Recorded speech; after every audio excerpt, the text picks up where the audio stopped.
Okay, good evening, everyone.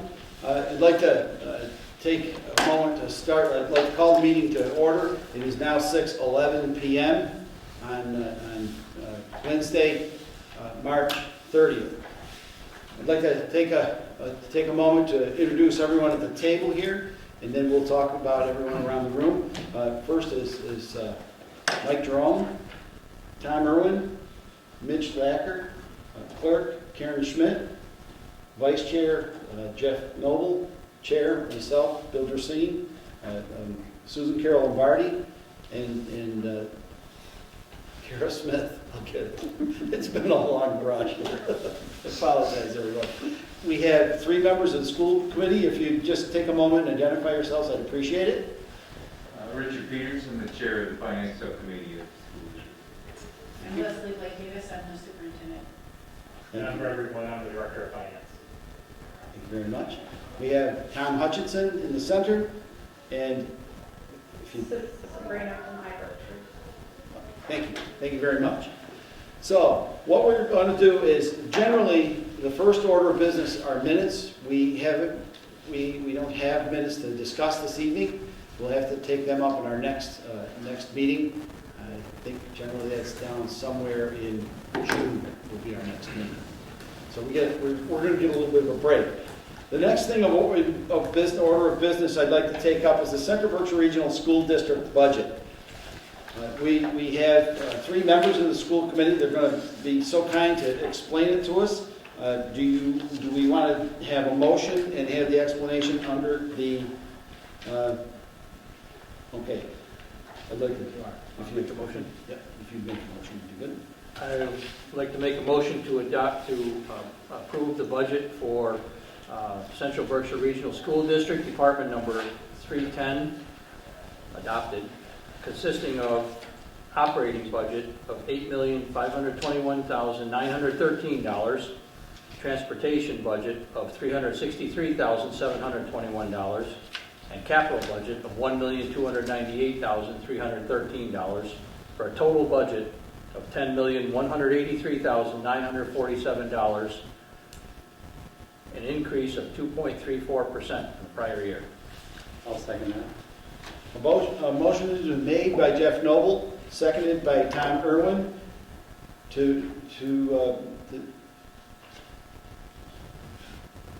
approve the budget for the Central Berkshire Regional School District, Department 310, adopted in the amount of $8,521,913 in operating, $363,721 in transportation, $1,298,313 in capital, for a total budget of $10,183,947, an increase of 2.3%. Okay, if you just want to give us a little rundown on the budget, and then we can ask you some questions. So, good evening, thank you for having us. My name is Leslie Blake Davis, I'm the Superintendent, and my Director of Finance and Operations, we collaborate and work on this budget together. We have a number of goals. One of them is, as you know, the pandemic has really presented us with some challenges with our students, both socially and emotionally and academically. Academically, I refer to it as unfinished learning. So what are some of our priorities this upcoming year are to make sure that we're thinking about our students and providing the supports that they need, what I call a tier system of support. So we think about our students and the kinds of supports they need in the generalized classroom. We think about students that just need a little bit extra to help them catch up. And really right now all students need a little bit extra because of the pandemic and the challenges that we've had. And I will say, we have amazing teachers, and I'm a strong fan of our teaching staff and of all CBRSD educators. They're working pretty hard to support them and keep them academically working toward end-of-year goals. And then what I would call Tier 3, which is, students that just present with more intensive needs. Sometimes it's an additional program that they need. Sometimes it's more intensive time with a specialist, such as a special education teacher. We do have interventionists, we have Title I tutors. So we really sort of parcel out, we look at the needs of our students, and we kind of look at it around just making sure they have what they need, but at the same time, we are cognizant of our responsibility to the towns, and being fiscally responsible. We do, you'll see in my introduction that I did refer a little bit to ESSER funding. We have tried to maintain, we won't have that funding in a couple of years, so we want to make sure most of that funding, I will tell you, has gone to supporting our students academically again, and social and emotionally in extra ways. So it's provided additional academic support, such as Title I tutors, additional interventionists. It's provided an additional school adjustment counselor. It's provided a proposal for an additional 0.5 BCBA, which is what we call a certified behavioral interventionist, but it really helps our students manage their own, helps them really manage their emotions and meet those emotional standards. So again, we have this challenge that we're trying to meet. We're trying to really provide the highest quality education that we can for our students. And also, we're all learners. So part of this, ESSER as well as in operating, we're providing professional development and education for our staff members, for all staff members. So that's a key component to it as well. So that's just really an outline of some of the things that we think about when we're pulling our budget together. Some of the details, I have this, an amazing person right here who really looks at things like, our capital assessments, and then really breaks down things like what's required on the state level. As you know, there are certain things that go into our budget, such as, capital assessment is really how many students are enrolled as of October 1, and our overall operating budget is really a rolling average of the number of students that are enrolled. So that affects budget as well. But I'm going to let Mr. Boyner talk a little bit about some of the other aspects of our budget. But around anything I just said, do you have questions for me around anything I just mentioned? The only thing I wanted to add that kind of piggyback on that is that we had multiple FTEs added to this budget. Most of those are due to the interventionist supports or due to COVID. Only, I want to say there was 8 FTEs added. Only 0.4 of that was added to the operating assessment, in the operating. The rest are all housed in the ESSER grants. The only addition out of operating is we are moving from a 0.6 assistant superintendent to a full-time assistant superintendent. Prior to FY21, we've always had a full-time assistant superintendent. We thought we'd work with a 0.6, but we are really feeling the loss of that teaching and learning leader in the district. So we are looking to add that 0.4 back in to have a full-time assistant superintendent. So basically, last year we had a 0.6 for this past year, and we're just going back to our model of having full-time. I can talk about any aspects of the budget. Does anybody have any questions, or if you have concerns about line items or departments that increased or decreased? Why don't we if we can, keep it rather orderly, I suppose. Why don't we start with Mike Drone, and then we'll go from there. You don't have any statement. I don't have really anything at this point. I probably will if we move forward. But you mentioned FTEs, and more mainly COVID related. Is that FTEs that you'll be having just the upcoming year, or are you anticipating those to continue, or how those going to actually work into the... Any? I was going to say, so any of them that we put into our ESSER funding really are a 2-year commitment. And those, the intention of that is just providing catch-up or support for what I'm calling unfinished learning. I don't like to refer it to as a gap, because I think some of our students are working really hard, and I just think there's just some unfinished learning because of last year. But some of those, the only real FTE that we have, oh wait, Well, so any of the ones that were added through the ESSER, we will not be adding back to the budget. That's our plan right now. The only one I think we could have discussion about adding in is that BCBA. Currently, we contract for our services for BCBA work. It would be very nice to have a full-time BCBA on staff as an employee. If that does get added in as an FTE, that contracted services would decrease. So actually, we pay more to contract service out. It's just very hard to find somebody who wants to work in a school district. It's a different, they can make more money in a private sector. So that's the biggest difficulty right now, trying to find somebody that wants to work in a school district for the contracted pay. But it would be amazing to have on staff. Thank you. Yeah. Said that. Tom? No questions? Thank you. Mitch? No questions? Karen, you're up. Questions? I'll defer to the walk through the whole outline here, if you don't mind. What was that? I'll defer my questions until we walk through the whole Okay. outline.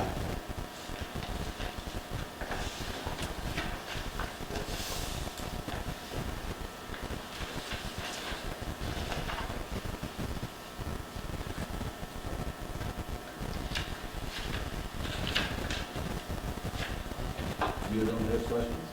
That's what you- I always have Well, questions, go ahead. but That's- you're up. I'm just going to move it along. Okay. Right. This is your chance. I know. Okay. Jeff? You good For now. You good for now? Okay. I just have one kind of interesting question, I suppose. One of the things that we strive for here in the town, and I hope that the school system is striving for that as well, is the budget. We have to live under the constraints of Proposition 2.5, and I believe we've discussed this before.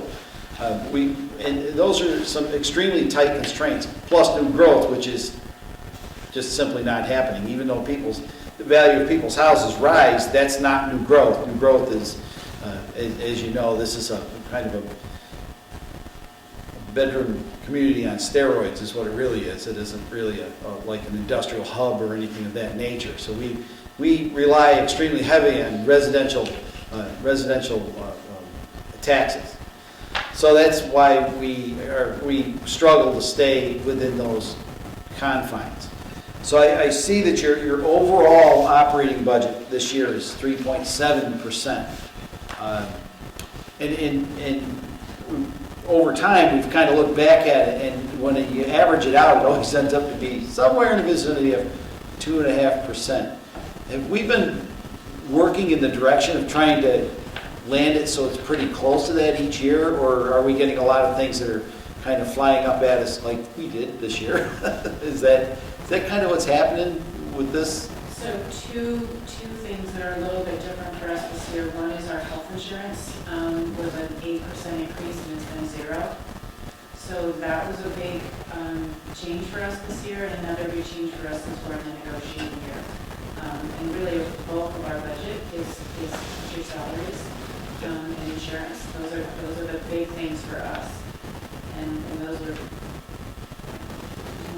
No, those were the driving factors for the increase, where we were not anticipating an 8% increase on insurance. I was anticipating maybe a small increase. When I was looking today, we have not seen an increase on premiums since FY, I believe 16 or 17. It's been 0%, yeah. But people are starting to go back to the doctors after COVID, and that's being felt by commercial health groups. So I'm hoping not to see an 8% increase in upcoming years, but looking back, I believe this group really should have been looking at small 1% increases year over year, rather than this balloon increase at the end. It was going to come at some point, I think. That should have been a little more on the eye. That was really kind of more of just a general question. How are things going over the new school? Are they progressing well? Or from a budgetary viewpoint, I do have a question. Have we seen any increases in expenses over at that school compared to the old school?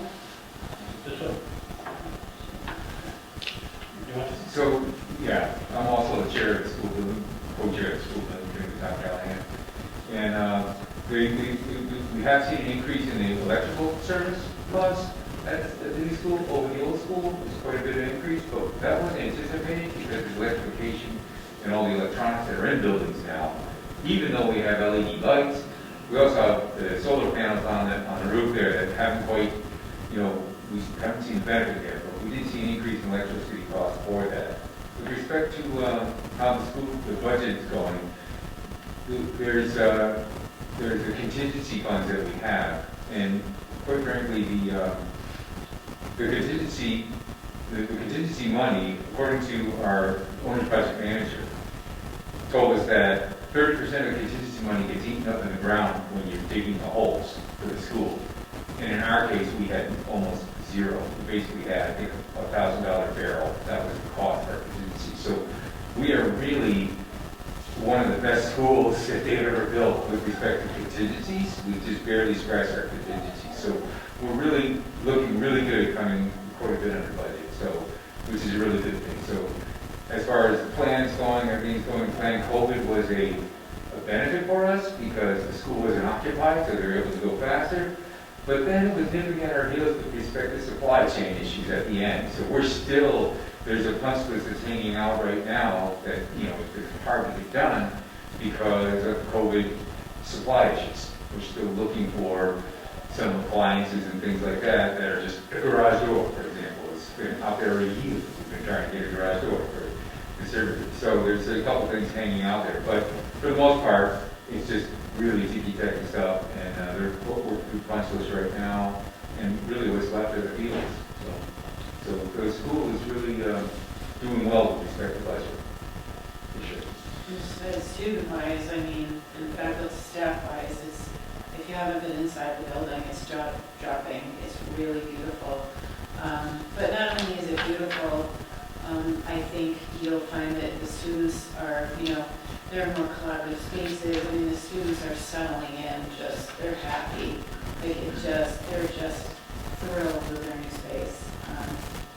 And so I do want to, the support that we've gotten from you and from our 7 member towns around this, I know this was a hard thing to come out and support, but it is beautiful. And I will say that the people who are in it every day are extremely appreciative. I don't think any of us really walk through that door at any point and take for granted that building and what we have because it's exceptional. There's one last thing, and this is concerning capital as well, is the Nescus roof. Have we addressed, I know that the school is getting on to 20 years and they have a really cool 3-tab shingle roof that lasts roughly 25 or less. So have we solidified plans to maybe look at replacing that roof? So we actually, each year we do receive rural aid money from the state. I've been kind of earmarking that for some of these projects that would be capital projects. So some of the floors at Craneville were in rough shape, so we were able to recarpet with that rural aid without going to the town for a capital project. The other piece that has been looked at or been working on piece by piece the last couple of years is the Nescus roof. So we've been earmarking that money for those options because my goal not for a capital project for at least my tenure. But I am trying to make sure that we are using those monies correctly. That way we can help the town as much as possible. Yeah, that's much appreciated because the school is a pretty big nugget for the town to have to handle, and so I appreciate your concerns about that kind of thing. Thank you very much. Susan? You mentioned you were going to be entering into negotiations this year, and is that with all units? So it's our 2 biggest units, so teachers and paraprofessionals. Okay. And those will be starting next month. And so obviously you have money in this budget, hoping to cover any, and so hopefully there'll be leftover money. That would be nice. I'll be counting on that. Okay, thank you. So I guess my question would be, as we're all very well aware, there was the great resignation that has happened due to COVID and many other reasons, and that has created a lot of staffing issues. How has that affected and been worked into this budget? So one of the things that we've done, so some of, this isn't necessarily ideal, but I will tell you that we've had additional academic supports with our Title I tutors, our interventionists, and when we've had staffing issues, a lot of those supports have at times needed to cover classrooms or fill in. Is that ideal? No, we want them to be interventionists and most of the time. But what it allowed us to do is at least keep our schools, we didn't have to close any grades because of COVID. We didn't have to close any schools. We were able to maintain our educational settings despite at times having a fair number of people out due to COVID. And then, you had just, especially with other factors, you had the stomach bug and you had flu. We've definitely had staffing challenges. So all the positions we have in this budget right now, should we have staffing issues, will continue to help us with coverage. I'm hoping that stabilizes. Okay.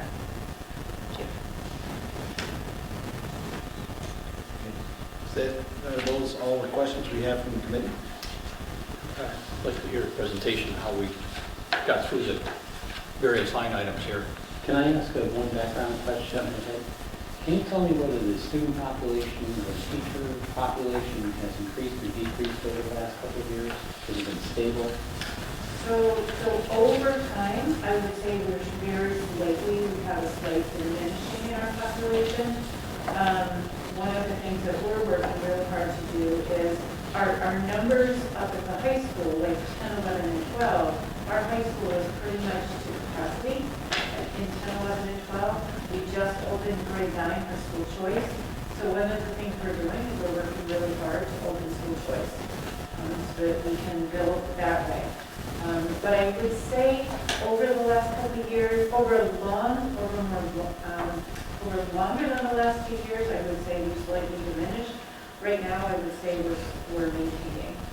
And what was that slight diminished percentage? 2%, 5%? I'm happy to find that. I don't know off the top of my head, but I'm totally happy to find that for you and send you that through email.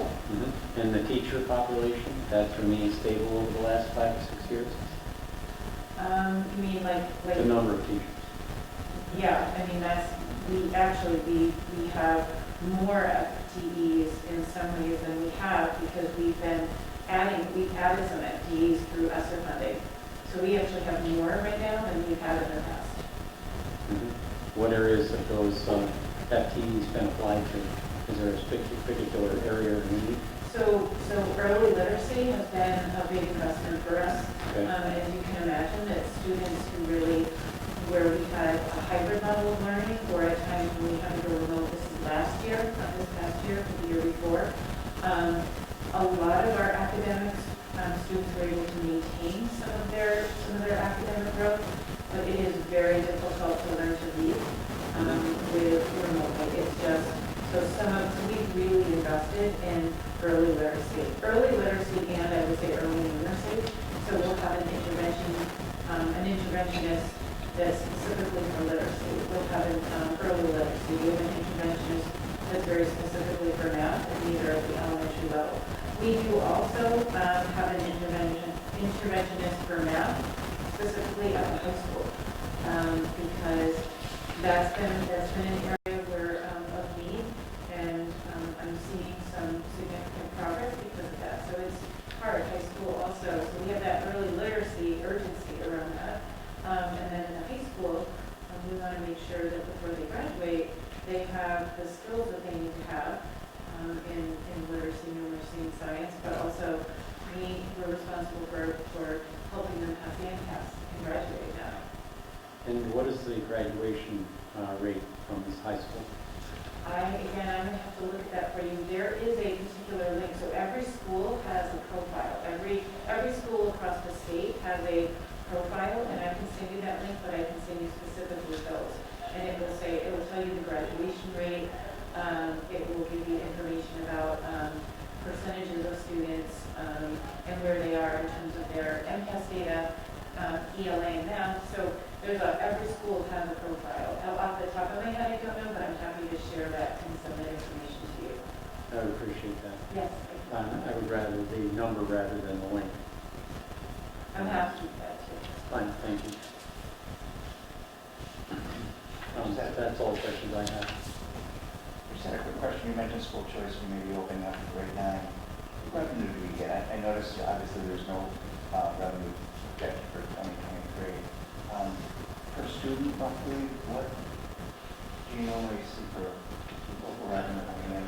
I wanna What do you see for the folks? I want to say it's around 12,000 per student. I think that's what it is.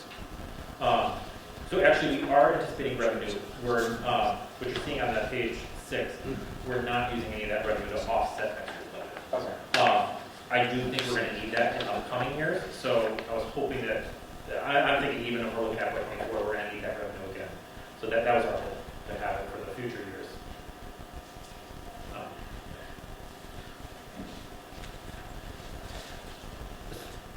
Can you just briefly run down some of the, how we get to the The operating page 7. budget, the different budgets here? The page 7, I didn't come up with a presentation, so I'm going to try that. So No, if that's you have all any questions or how me to pause, let me know. But if you look at page 7, I can kind of look at those, and I can kind of tell you why there are increases or decreases in those lines. The first line, central administration, that one is an increase. So there is a $75,000 interest for our short-term ban. So this past year, we went up for a short-term ban for the building project.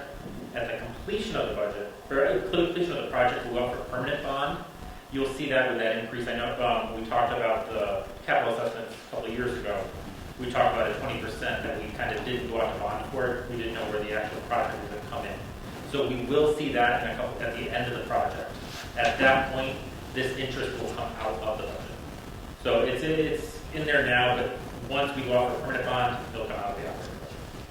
And that's $75,000.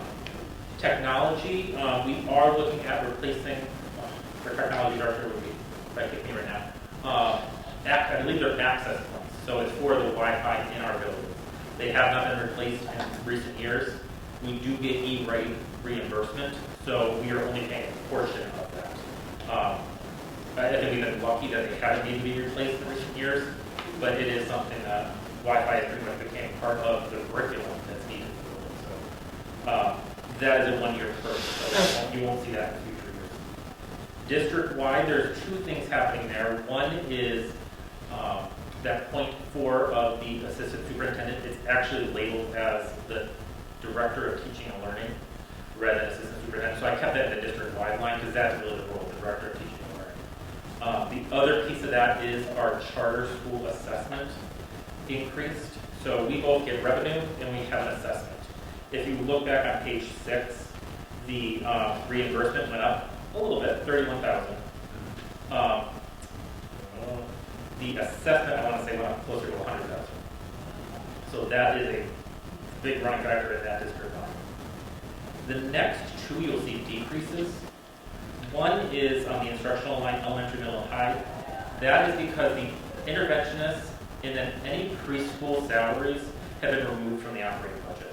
So the interventionists are now going to be housed in the ESSER grant. We're hoping that once ESSER goes away, we'll have retirements in those positions will be needed. Preschool, I worked hard this year. I have a feeling that I don't think preschool should be in the operating budget, as there's not a preschool in each of the towns. And it's not all students are going to preschool. So those have been moved to any of our grants or preschool revolving funds. So the revenue coming in for students paying for preschool, those funds and grant funding are paying for the preschool salaries. Special ed went down a little bit. That is just a reallocation of salaries. Another piece I worked hard on this year is that any federal grants we receive, if you have certified salaries in those grants, you pay a portion of that certified salaries retirement. It's about 9%. If you have classified salaries, you don't. So I tried hard to get as many certified salaries out of these grants. That way we're not, I don't want to say wasting money, but money's coming right off the top that we can't be using for something else. So that is just a reallocation of some of those certified salaries and moving, and those classified salaries moving around. So the operating assessments for special ed just went down. The last couple kind of stay the same. Operating maintenance. The big thing, so there's two increases there. One is those electrical costs at the high school. The other piece is the only unit in our district that has a contract for next year is our custodian unit. So their increases are seen here. Any of the teachers, paraprofessionals, and assistants, theirs are elsewhere in the budget, not their line items. Custodians will see their increases year over year in their line item.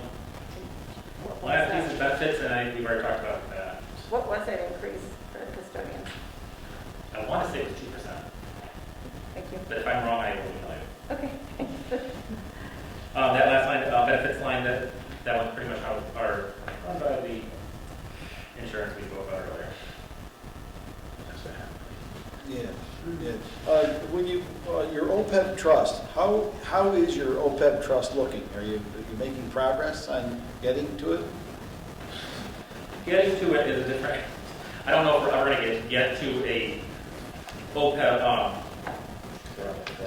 Fully funded? fully OPEB funded, trust? thank you very much, fully funded OPEB.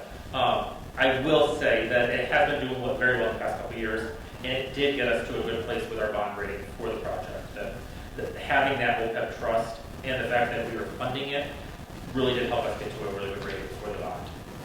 I'm sorry, I missed what you said about your overall assessment of it. Is it improving, increasing with time? Yeah, I will say the last couple months have been hard, but prior to that, we have been doing very, very well.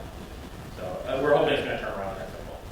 Okay. We're not doing worse by any means, but it's just, I've noticed the last couple months have been a little different. What would be the cause of that? I think it's the market currently. Okay, so it's just the results of the investments. It's not some source of infusion of cash. that's No, the no. problem. Okay. When you fund it, do you fund that with your E&D, or what is our line item that we put? There is a line item in there for 400,000 in the operating budget. Do you have a projection of how long it might be before it does become fully funded, even if it's 20 years? I don't, but I can figure it out. I can figure it out. Okay. Theirs is much larger than ours. I can't remember what ours is off the top of my head, but do you remember, Tom, by any chance? Yes, our liability is about $4.5 million, and we currently have over $4 million in the account. So we're quite close. We're close. I believe our most recent number is 52 million. Yeah, there's. And as the retirement grow, we have to fill those positions, it just keeps growing. Yeah, it's gonna, like Kara had mentioned earlier about the age of resignation. That's gonna play havoc with that OPEB trust. It's gonna play a lot of havoc with it. So we're working trying to keep that stable, but we're having a little successful. All of us baby boomers are getting a little old, so that's going to become problematic, I think. All right, are there any? Greg, I see, help me understand, it looks like at one point you've got a budget here of for the operating, $8,885,634, and yet our budget in front of us is $8,521,913. That's because if you add the transportation and the operating together, it'll give you that 885,634. Thank you, Tom. Anytime.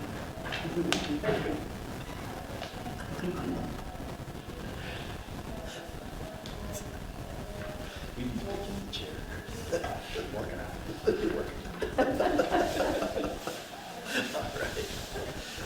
All right. Are there any other questions from the committee? Karen, you're good? Thank you for your responses. So really, it's not a 3.5% increase. It really is. It's 200. Yeah, in reality, right. It's going to be together, our total budget.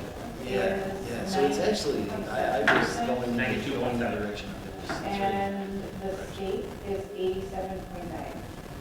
So just to give you a comparison. That's a good idea, thank you. And actually, it might have changed a little bit. This is a kind of a full year average, so it's Yep. estimation thing, so I'll, Yep. I can probably get some. It's a subject near and dear to my heart. If anybody does have any questions after tonight, please don't hesitate to reach out. I'm more than happy. Anything.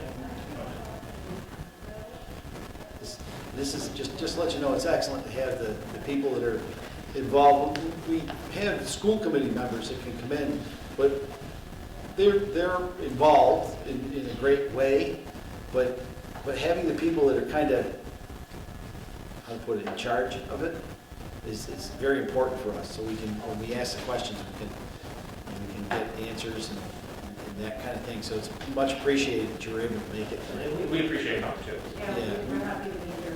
What we generally do is we try to have the school district's budget for our last one. That gives everyone time to get everything set down and nailed down so that there isn't a hurry. So that's kind of how we've been working for many years now. So this works out really well.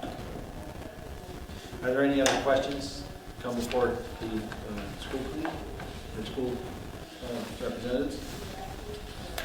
Is there any other discussion amongst the group?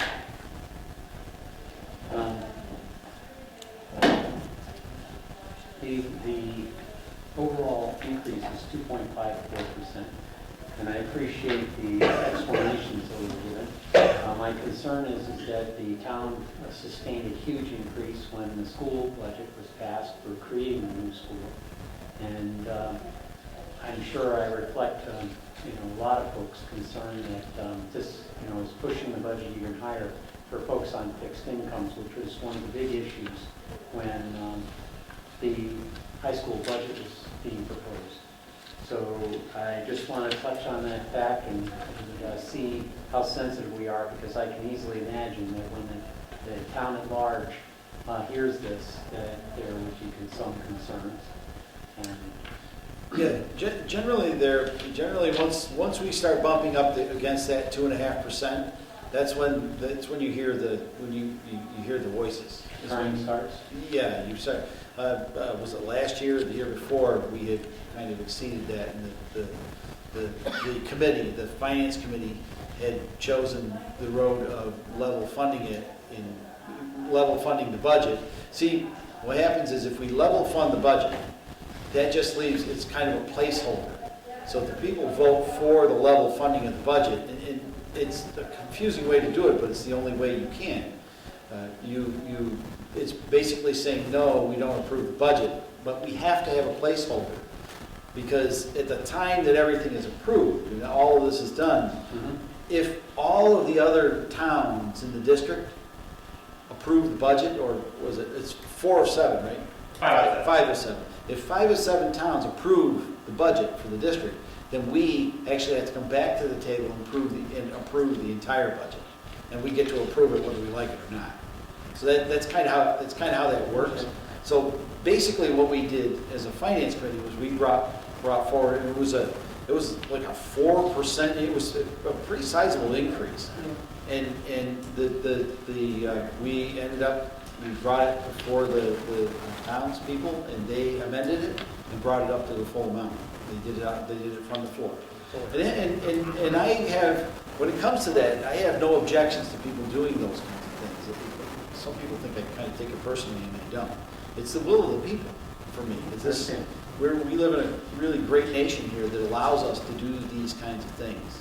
So it's, I appreciate it. I understand when things have got increased, so we're in a period of inflation, that's going to happen. I just am sensitive to those in our community that are burdened with the kind of increases. And our rate will go up by 3.5% in the town of Dalton based on this, in terms of what the school tax portion of what it will be. And right. I'm concerned that we just keep an eye to that in the future. I know you guys do, because coming in here, we're going to be looking at that hard. As when I was an engineer, they said, please sharpen your pencil. Because it's not for me, it's for those that I represent. And thank you for that extra effort. I did happen to notice that in looking at the information, it does appear that the lion's share of that increase that's there is the insurance. It's just in kind of my quick analysis of the numbers that we have in front of us. I saw that and I said, that's rather interesting. It was over 50% of the increase. I'm on board. It's just pretty unfortunate that happened. Right. They're going to want to know where we could have flexed elsewhere in the budget. Just anticipating how the town's going to run so cold. that they're gonna want us to collect somewhere else, what other reductions could have been had, could we have done this, could we have done that? And so, Especially in other but that is the kind of ammo that we need. And I heard you on, there's people that are behind, we gotta catch up. And they're gonna hear that too, and they're gonna hear the insurance part too. But they're still gonna say it was 3.5%, and there's some of us that don't have a large enough wallet to eat that. So, because that exceeds, the COLA that they're gonna get in their social security checks. So I just put that out there as a sensitive issue, so we're all prepared when the main town meeting occurs, that we're really able to be sensitive to that need and give them responses that resonate with them. And again, thank you. Thank you very much. It's much appreciated, the work that you do with DQ over the superintendent's office. It's an awful lot of work over there. So, all right. Are there any other questions from the committee? Seeing or hearing none, all those in favor signify in the usual manner. Aye. All those opposed, that is unanimous. Thank you very much for your information. If we have any questions, I do have all three of their emails. I can pass them along to the committee if you'd like to send any information or request any. You certainly are welcome to use those emails. I'll pass them along in the email to you. All right? Thank you very much. All right. Thank you, have a good evening. Thank you very much. Good evening. So, next thing on the agenda,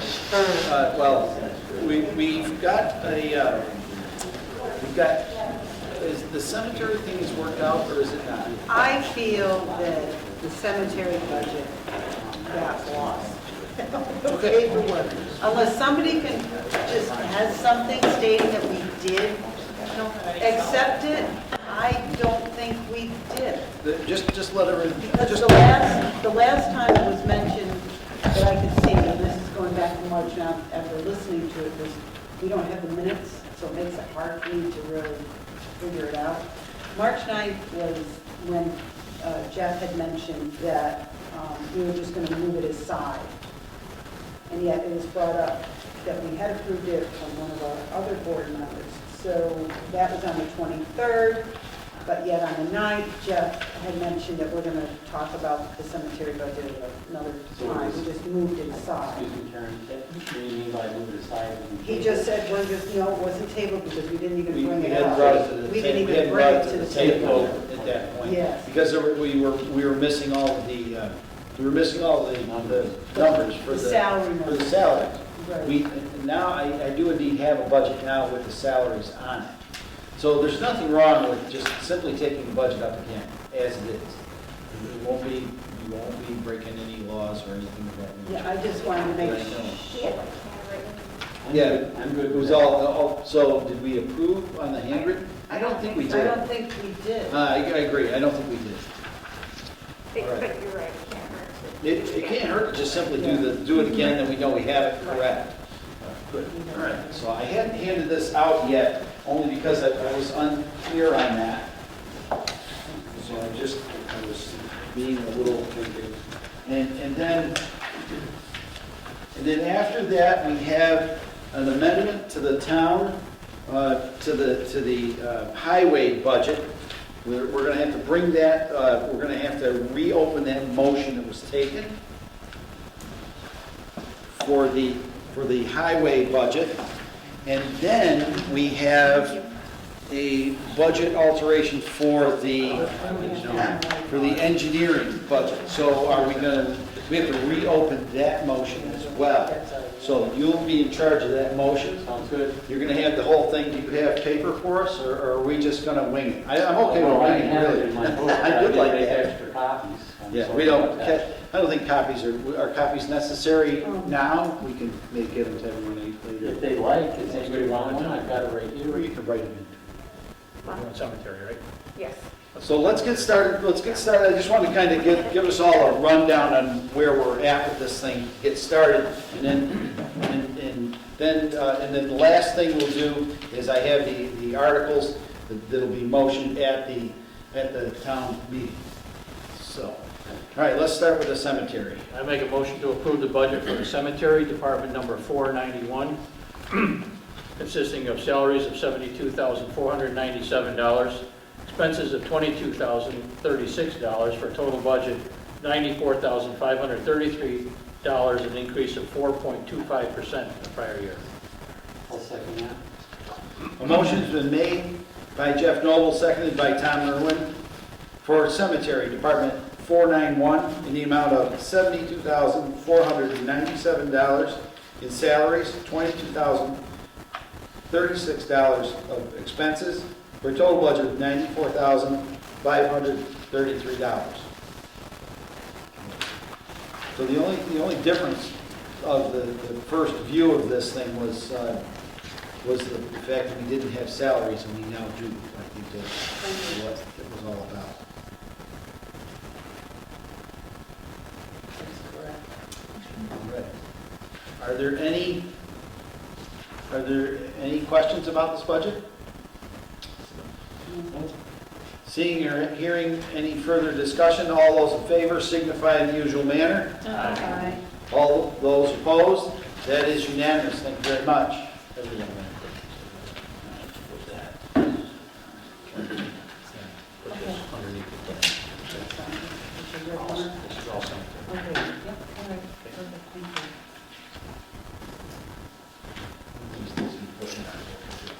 I'm sorry, got that yeah, here. it's- Okay, very good. thank you. Right, next will be the highway. Did you pass out the highway? Not yet. Okay, if you could, let's go to the highway budget.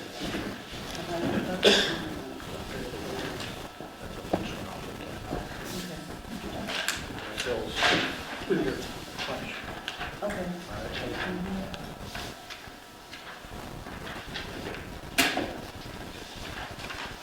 Thank you.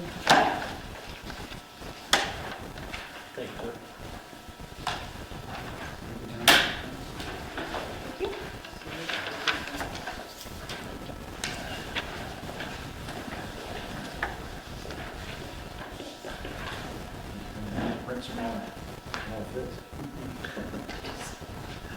So do I have to make any distinction between this Okay, reopening or all just we have to do recommend is- for approval? All we have to do for reopen is you have to move to reopen the motion made on the given date. And then we just have to, if we're going to have discussion, would be asked, when done. Do you remember the given date? Yes, it was, Is she written on your sheet? no, the given date is going to be. What was the date on that? The approval date was 3/9/23. 3/9/22.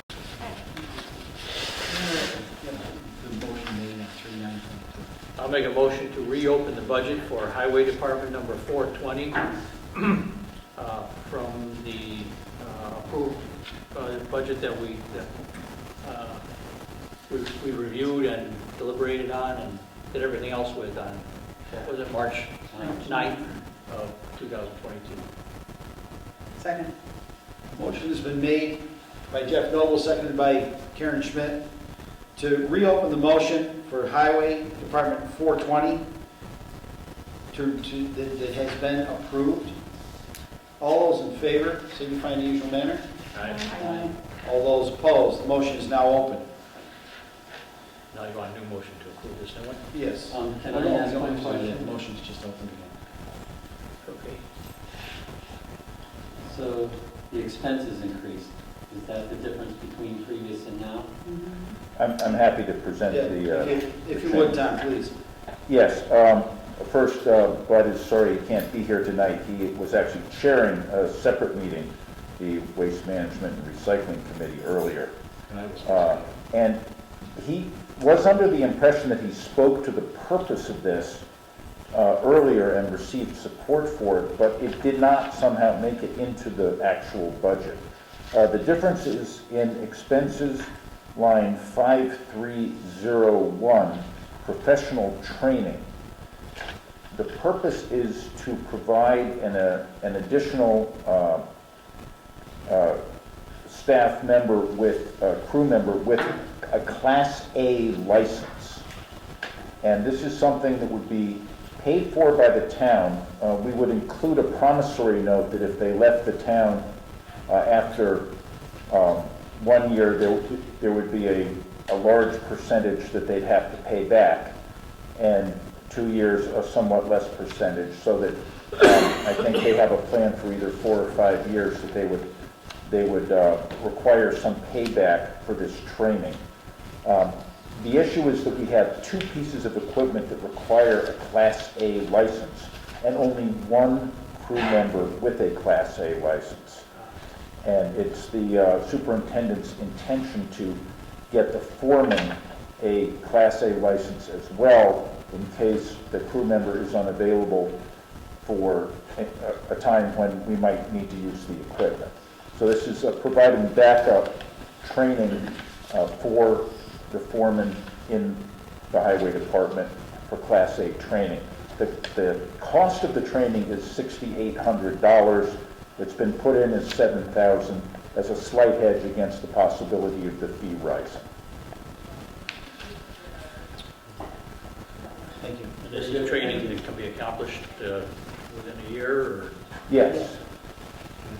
To be honest with you, what's happening here is something I've advocated for years, is to kind of set up some level of a career ladder for people within, a training and career ladder for the people within the whole system over at the highway department. There hasn't really been that made available to them. If you come in as a laborer, you can be a laborer for the rest of your entire career. You can choose to do that, but what happens if you want to move up to a foreman or some other position? I've always advocated that come in at a lesser grade. Say for instance, we can get someone that comes in with a class 3 or class D driver's license, like all of us have. You can go to work, but you can't drive the heavier equipment. So at that point, then you go and you get that license somehow. And it sounds like we're heading in the direction of allowing them to get that license. We have plenty of people with licenses for them to be trained. So it's not like you have to send them to tractor trailer school or anything like that. You may have to utilize a tractor trailer school's equipment to go down to take the test, and that might be where the courses are from. But what it does is it allows people to walk up the ladder instead of us out there trying to find these people with the Class B driver's licenses and all the proper endorsements, and then getting them with hoisting licenses and all of the other things. Trying to find those people, it's like trying to find a needle in a haystack. It's almost impossible. So if we have this sort of career ladder to do that, we can now do that. So that seems like that's where this is finally headed, and it's kind of a good thing. Will that individual who gets the Class A license have an increase in their salaries? They'd be less inclined to rooting around elsewhere to get a job with a higher rate. Is that commensurate with salary if they get a class license? It's not included here, no. And we have leaned against providing stipends for different licenses simply because there are so many licenses that the members could have that it makes it it just makes it overly complicated. Giving them the training, we think, is sufficient, and paying for their training, we think, is sufficient for our purposes. It does put them in a better position, but again, that's one of the reasons we're including the promissory notice, so that they don't get the training and then leave for a different job. And how long was that promissory note for? To keep them? It'll either be for 4 years or 5 years, but for the entire amount. So it'll either take off 20 or 25% per year. This is based on something we're doing with the police department when we send someone to the police academy. That is a 5-year payback guarantee for us. What do towns around us do when it comes to these licenses? Are we consistent with all of them? I don't know. I think we're unusual in having a couple of pieces of equipment that require a Class A license. The large trailer that they just got is one of them. And I'm afraid I don't know the second piece of equipment offhand. Fine. I'm just worried that we go and do all this training, and we're just like the police department used to be. We're a training ground for the entire Berkshire County. And, I don't want to give out more than we have to, but, when you get somebody with the extra training, and I know I'm echoing your sentiment as well, you just don't want to lose them if you can avoid it. And we just put in a lot to do adjust things to make that possible. And so I know in this year's budget is probably not something we can do, but I just want to advance it maybe as a thought for next year, looking at that. Not that we have to do it, but at least review the idea so that, if it, if we're competing against other towns, that we're not going to lose because we're consistent. Yes, and I'm glad you brought up the personnel study again. That does propose a step increase of 1.75% and a COLA of 2% every year. That's what it's presupposed on. And that was one of the main tools that I had to argue against a larger raise because of the recent inflation. Mm-hmm. I said, well, if we give you a larger raise now, we'll have to trim it later. What we're offering you is this plan, which is intended to go for a long period of time. And we think that that will not only make up for inflation, but will give people actual raises so that they do get a little feeling every year that they're getting ahead, which is, I have to say, I think fairly rare. Most of the other towns I've worked in have had smaller annual increases. Yeah. I worked for MassDOT for 27 years, 360 days. And of all of that time, I only received a full like COLA pay increase, only 13 of those years. Keeping up with, when you're a public servant, keeping up with the cost of living is nearly impossible. This is refreshing to see. It really is. I think it's starting to happen more and more. And it's a good thing. It's a good thing. I think it's the price of stability. Yeah, yeah. Well, see, way back when, you used to have a lot of benefits. You'd have your health insurance would be paid at 90 or 95%. And that alone is a huge benefit.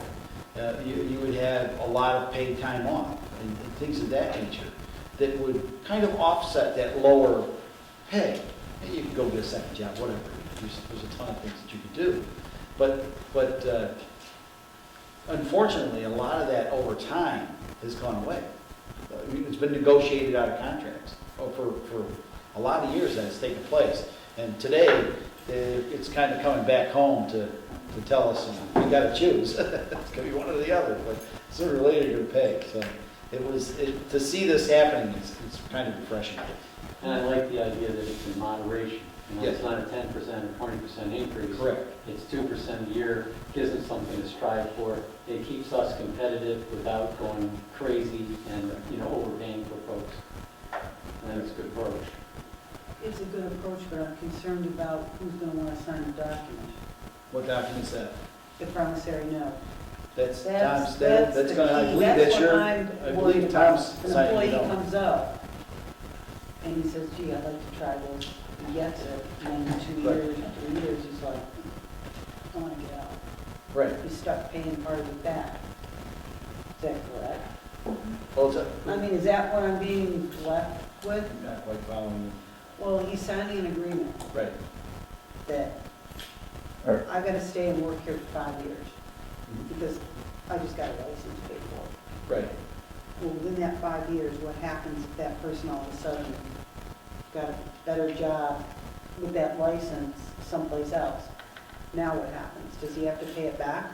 Yeah, That difference, I'm assuming that's what's happening. over 5 years, and again, the highway department hasn't decided on 4 or 5 years yet. Right. But if it were 5 years, if they left during the, after 1 year, they'd have to pay back 80% of it. After 2 years, 60% of it. 3 years, 40% of it. 4 years, 20% of it. And then after 5 years, they've paid it off. Would that be a deterrent of getting people in? No, Signing I wouldn't. I don't think so. We've I'm just asking general. circling back to I'm MassDOT. just At looking one at point, the- they had an educational, they had a system for education, for people to go get their master's degrees or improve. Like in my case, I just have a high school education, but there were opportunities for me to go to college through them, and they would pay for it, but you had to sign a note that you were gonna stay there for X number of years past that, generally 2 or 3 years past that, and I never knew where I was gonna be, so You got I was always happy, I was always happy doing what I was doing, so. A life lot was of good. certificates when you So, yes, I got it done all right, so, but that's that's the premise it works on. I agree with you, Tom, that, and you too as well, Tom, that coming up with some level of stipend, if you hold certain licenses specific to the job, for instance, a hoisting license or a Class B driver's license, those are 2 things that are kind of they used to make them prerequisites to simply come to work. That's no longer, we can make that no longer the case. We can go up and get some young person out of the high school if they don't see themselves interested in furthering any education or going on to a trade of some kind. We might be fortunate enough to have someone come from the high school and start to work for the town and work here until they become the highway superintendent. It would encourage them to do that kind of thing. And I'm not, when I say the stipends, I'm not thinking about a $5,000 educational stipend. Something a little more reasonable. Well, it would certainly be possible to build something in where we paid people to get their license, again, with a promissory note. Absolutely. The commercial driver's license is much less expensive than a Class A license. Absolutely, I agree.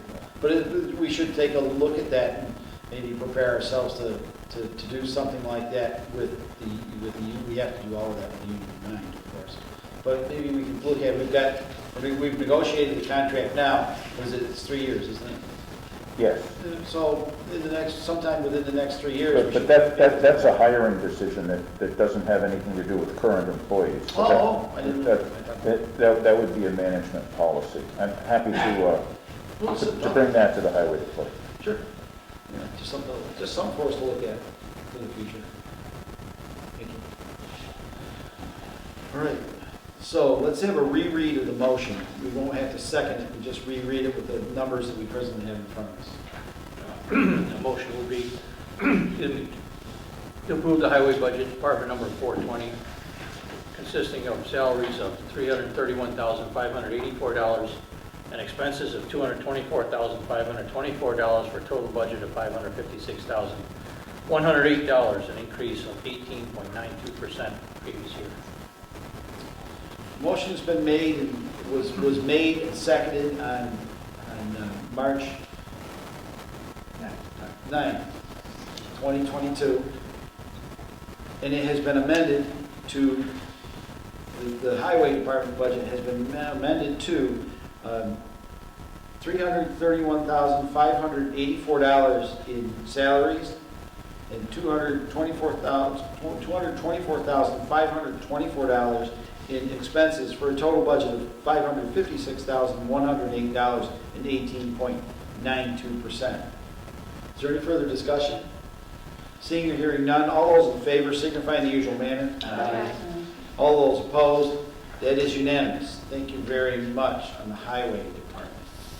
And is there something else? Oh, yes, Tom. Okay. Okay.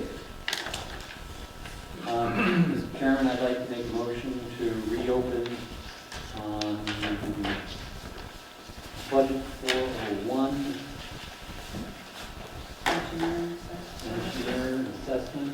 Can you give me a second to get to that page, please? Is that on section Contract section and 4?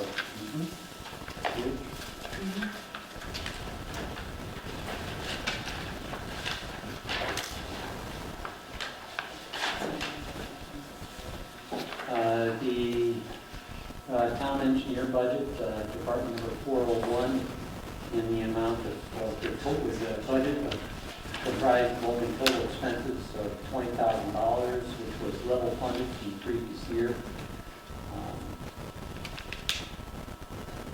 And 0% increase. I would like to open that, please. I'll second the motion. Motion has been made by Tom Irwin, seconded by Jeff Noble. to reopen engineering budget 401 from, what was the date on that? It's approved on 2/9/22. That was approved on 2/9/23. In the amount of $20,000, comprised totally of expenses. Okay, so let's have, now what would you like to do with the budget? Okay. Make an amendment? I would like to amend the budget, and I'd like to amend it in the amount of $10,000.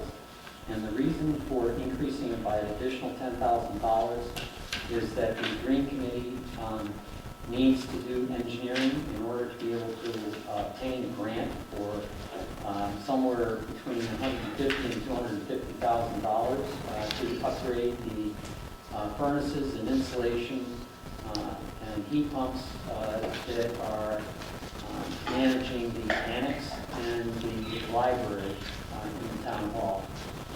And by providing that extra $10,000, the guesstimate on how much that budget's going to be, and without getting a quote from the engineers, is going to be somewhere between $15,000 and $20,000. But that $10,000 increase allows monies left over to pay for a survey of 3 properties that the town has planned, which should cost somewhere between $7,500 and $10,000. So in an effort, by spending that extra $10,000, we put ourselves in a much better position to acquire, we'll say roughly $200,000, which seems like a fairly nice investment. So that is my story. Any questions? So this primarily, when we originally approved the budget, there weren't any particular projects that we were looking at doing necessarily. I don't know if that's true or not, but now we have specific uses for that budget, which is driving a real cost, if you will. I believe that's correct. First, I just was wondering whether a motion had been made for the extra 10,000. We're gonna make a motion to amend in a minute. Okay, because I will have some further items for discussion. Why don't we now, Okay. I would, motion to amend? Sorry. I'd like to make a motion to amend the town engineering budget, Department 401, from an amount of $20,000 to $30,000. Second. Motion's been made by Tom Irwin, seconded by Jeff Noble, to amend the engineering budget 401 from $20,000 to $30,000, a 50% increase. All those in favor of the amendment? Aye. All those opposed? No, this is just on the amendment. All those opposed? That is unanimous. We are now, the new motion reads, Engineering Department 401 in the amount of $30,000, comprised totally of expenses. That is a 50% increase. Okay, you're up, Tom. Yes, I'd spoken with Tom about this earlier, and I just wanted to add that, usually for specific projects, we would go as a capital item, or as a money item, a special article at the town meeting. And thinking about the range of projects that might be coming up, I thought it was actually worth adding $10,000 to the operating budget under engineering, because I don't believe that this is going to be a single project. I think there will be multiple projects as we bring town buildings into a greater state of energy sustainability, as we work on the transfer station, as we work throughout the town on improving what we have. Now, that said, engineering a project implies a project that's going to cost money. So I also just want to lay that out, that these projects are engineered, and we're going to try to get grants for them. Some of them we may, some of them we may not. If we don't get a grant for the town hall boiler being replaced by heat pumps or however we decide to work it, that's something we're going to have to pay for at some point as well. So I just wanted to put that on the table, but mostly to say that I think that this increase in the operating budget may be something that we want to maintain as we go through a larger program of improvement to town facilities. And that's why I would support it, a $10,000 raise in the operating budget at this point. I think in 3, 4, 5 years, we might look at it again and see whether or not we're using that money. I had mentioned some time ago, there are a lot of little things that engineers can be used for. A good example is the shelving units in that vault. Those things are terrible. They're dangerous. There's a whole bunch of things. I've mentioned to the town clerk several times, we have an engineering budget, call up an engineering company and have them come in and engineer some shelves. How much is it going to cost us? $1,000. What's it going to cost us if one of those people drops a book on their head? We've got to pay a workers' comp case for $200,000 or $300,000. I'm thinking the latter. Now I'm sure there's a really nice engineering, a couple of nice engineering firms within the confines of the town of Dalton who are more than glad to do that job. And I'll also notice that the engineering budget is one of the budgets that I prepare and spend money out of. And other projects that we've done also include things like surveying and things that are not necessarily hardcore engineering, but are in the engineering sciences, as it were. So it's not just building improvements. It can mean re-engineering the playground at Chamberlain Park, or that's that sort of thing that the town also has need of. And as we have our open space committee working very hard to improve the recreational facilities of the town, there will be some small engineering jobs involved with that as well. And it's important to understand is when it comes to the engineering jobs, it's better to have an engineer come in and give us a plan of action of some kind that keeps whoever's doing the job. Because even some of our people within like the highway department and the park department can do these jobs, but without some level of guidance, like from an engineering firm, they're just out there kind of doing their best. And lines to hit. And the design will usually include a price estimate for the project as well, which is essential for actually moving forward with it. Thank you. I've actually kind of advocated for this and walked for years, but it never seems to come.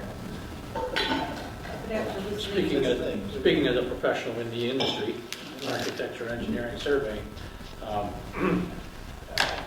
certainly advocate for spending money for planning purposes is what it essentially amounts to, so that rather than what we often see is that a project is guesstimated based on the construction and what the design services are going to cost, without really going through the effort of determining what the project scope entails, what the pros and cons, what the options might be, what the feasibility might be. So to spend on what I call planning services, I think is very wise. How frequently do people that wing it on this? I'm sure there's a certain percentage where they hit on well enough that maybe it wasn't, but is it a 50-50 risk that you're going to be off? Is there any kind of guidance in that regard? I don't know if there's any hard figures on that, but it's From probably less than 50. From an inspection viewpoint, I would say 75% miss. Okay. That's what you've got an engineer and an inspector. And it's generally about a 75% miss. The engineers always come in with it. To be honest with you, I've seen a fair share of those. When they miss them, they make them too heavy. and they build it too stout, or they build it in some manner that makes it so it's actually going to tear itself apart. That happens, that's actually more frequent than you realize how that happens. So, engineers, having engineers and planners lay things out so that a builder can just say, okay, I need 300 yards of gravel, bring it in, put it where it needs to be, put the grade stakes in, you're done. Versus, well, we need a little of this and we need a little of that, and let's get it done this way. Generally, that ends up about 20%, 20 to 50% more expensive than spending a little bit of money it costs to have the engineering done and getting the work done. Engineers, architects, things of that nature. So we're actually headed in a good direction when it comes to that. It'll save us a lot of money in the end. So the money that you put in planning saves you, because if a planner comes in and they tell us on a certain project it can be done this way, then we can look at using our forces versus hiring people. So if it's something within the realm of our people, like we now have an excavator. So if we have, for instance, culverts and things that they decide to try to clean out or fix before a road is open, you usually have to have some engineering firm do not a feasibility study, but a conservation study of that work. That's what's supposed to be done when you pull out a culvert. So they'll come in, they'll size it, tell you what you need to do, and they go in and do a good job. They order the right parts and get the job done correctly. So it's important. All right. Well, the heating system, getting it done the way it should be, that's a great example. And by doing it, it strengthens the grant. It gives the state confidence that we're doing it the way it should be done. Absolutely. And that the numbers are right. And I think they would be more likely rubber stamped when we just get the money we need. Okay. All right. Are there any other questions on that, Trinity? Just, so you're cutting it close to 30,000, listening to what Tom had to say, and just what you had just mentioned, are we going to need to go back to this budget? Well, we could- I don't know how, I mean, it sounds like it's, One of the things I that mean, Tom and not that I I, want to increase it, but one of the it's things that just, Tom and I discussed was that in the future, he sees, and I agree with him, that the Green Committee is going to come up with other projects that are going to need funding, but that probably would be the fall. And so in that particular case, we've taken care of this particular project in its entirety, so that's off. We'd only have to go and ask for another 10, 15, whatever it is, $1,000. And Tom provided guidance that the best way to do that would be to come to the town and ask for, I forget the fancy name for it, but ask for that $10,000 or $15,000. And this just limits the number of asks. Well, we don't know that number yet. That's But right. Keep in mind, we can always go to the reserve fund as well. Right. So if it turns out to be $5,000, well, we're gonna, we can take that from the reserve fund. Mm-hmm. And we always manage to move things around at the end of the fiscal year to satisfy other budgets. That's one of the reasons why we very seldom use up our entire reserve fund. If indeed we do use up our entire reserve fund, we can go back to the townspeople at a special town meeting and ask to replenish. We've done that. It's at a special town meeting, and I think we do it with available funds, don't we? It's something of that nature. I'm trying to remember it. There's a standing article on the town meeting warrant to fund the reserve fund for the current fiscal year. Right. We hope to pass over it every year, but there is that mechanism that we make available. And it would probably come from free cash. Yeah, that's generally where it comes from, to replenish it. If we get, it's always down at the end of the fiscal year that we end up needing it the most, so like you've done this year. So we just be mindful of that. It may take us a little bit to get there, but we can definitely get to it. We can convene a finance committee meeting. We've done them in as short as 4 days, but I get really ugly leers when I do that. So we don't want to do that if we can avoid it. So if we can have a little bit of warning and we can thread some other things into it, we can certainly do that. All right, so good. Not to worry. We're trying to keep the force moving forward. I appreciate Karen's question, but I would like to reassure her that I think this is going to be pretty solid, Well, I was looking at increasing it, I was moving. No, I understand, I'm not saying, yeah. You know, I just, I wouldn't say no to that, but I would. not by a lot, but just enough that after just listening to what was going on, I just wasn't sure. Because I know what you're saying, Make a but, motion to amend, you are welcome to. This is an open meeting. you know, I think that the next, as Tom and I were discussing, although we know that there'll be another project for the Green Committee, it's not clear what the timing is going to be. And so, since so many things have gotten increased this year, and that this increase will cover at least the planned project, that, and that this 30 would then be available for next year, that I think things are probably in pretty good shape. I did happen to think about a question about this. Do we anticipate the cost of heating that area to decrease once the new system's installed? There should be an improvement. I don't, somebody's got to come up with the numbers to tell us how much that might be, which you'll do one day. Well, that'll happen during the engineering, but the anticipation is that number will, our heating costs will decrease. Also, the key thing though is by doing this project, we're going to decrease the carbon footprint of the town and bring ourselves a bit closer to that 2050 mandate of zero carbon footprint, or net zero carbon footprint. Yeah, I get that, but as you stated earlier about the taxpayers, we need to be thinking of the cost related to the taxpayers as well. So. I understand. What we're doing is helping their grandchildren so that they don't get hammered. Because that tax increase, if we get mandated to put in all sorts of special things in the future, is going to be heavy. And this positions us to make a better argument for putting the solar panels that would fuel this, so that, in a sense, that in addition would become the net zero. Okay, sounds like a plan to me. We all set? Do we have any other questions? No. Okay, seeing or hearing no further discussion on the motion, all those in favor signify in the usual manner. Aye. All those opposed. The engineering budget has been approved unanimously. Thank you very much.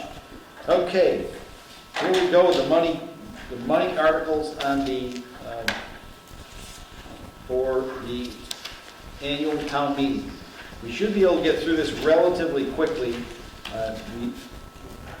We just have to read the articles, and we don't, unless anyone has questions, the amounts that are in the articles. Karen, have you added in the new numbers into the spreadsheet? We do have one article here I didn't get. for the sum of money from that we move, the amounts of money set forth in the printed report of the Finance Committee for fiscal year 2022, and totaling the budget amount. And I won't have a dollar amount for that. I That's just not got this, so I have not been able to Yeah, review we haven't any got of it. it. Yeah, we haven't got that. Okay, that's I fine. just haven't. That's I don't fine. have We it. can. It will be in the Finance Committee. It'll be in the Finance Committee. That all. When we get to that, we'll have a discussion about it. So because we don't really have that number finished at this point. So cart's getting a little ahead of the horse here a bit. Because So I don't want to convene another meeting to just read this. like some of these numbers, I don't even know where they're coming from. Yeah, okay. I get it. That's fine. That's fine. We can go past that a little bit. So let us motion work on a motion for Article 1.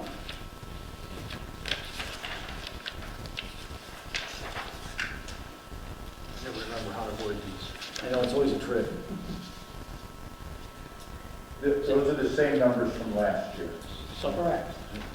It is something like, I move that the Article 1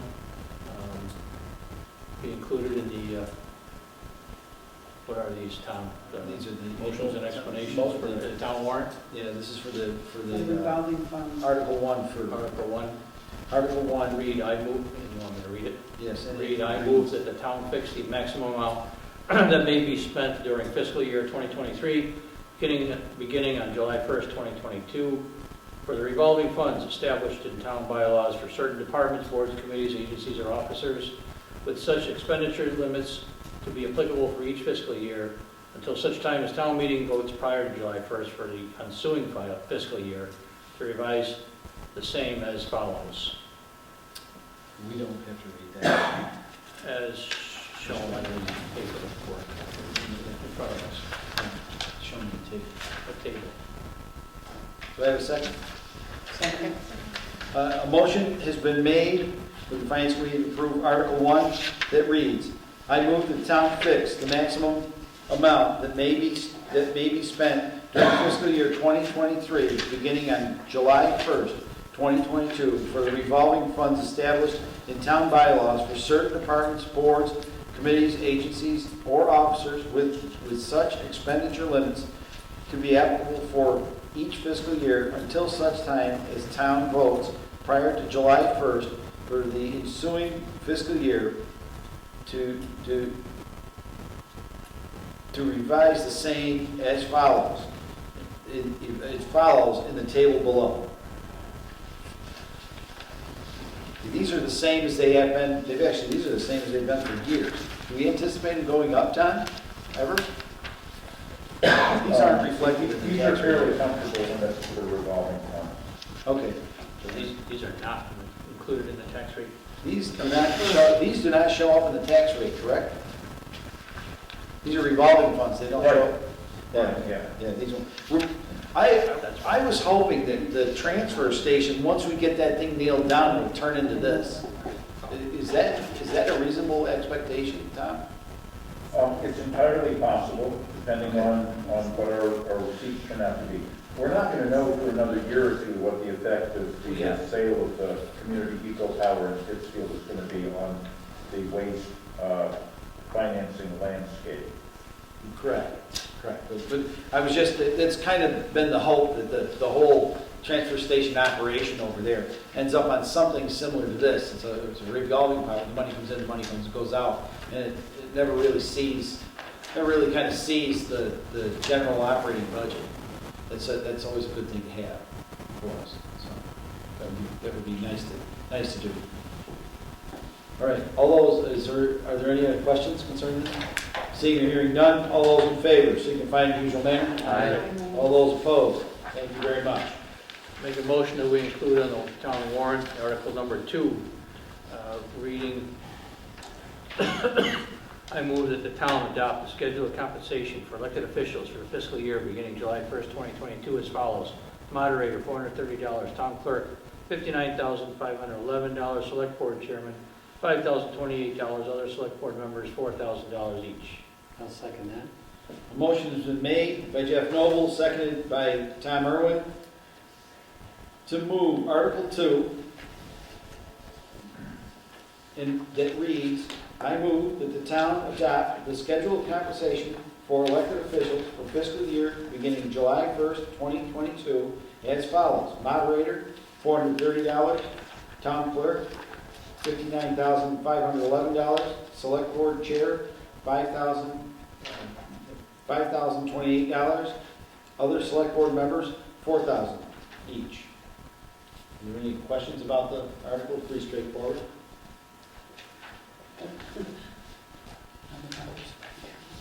Yeah, they are. All right. Those are the numbers we. All right. Yeah. All those in favor, signify in the usual manner. Aye. All those opposed. That is unanimous. Thank you very much. I make a motion to approve the inclusion of Article 3 in the town warrant, reading, I move that the amounts of money set forth in the printed report of the Finance Committee of the fiscal year 2022 and totaling, as we come up with a total, be appropriated for the several purposes therein itemized, each numbered item being considered as a separate appropriation, and the same be expended only for such purposes. I'll second that.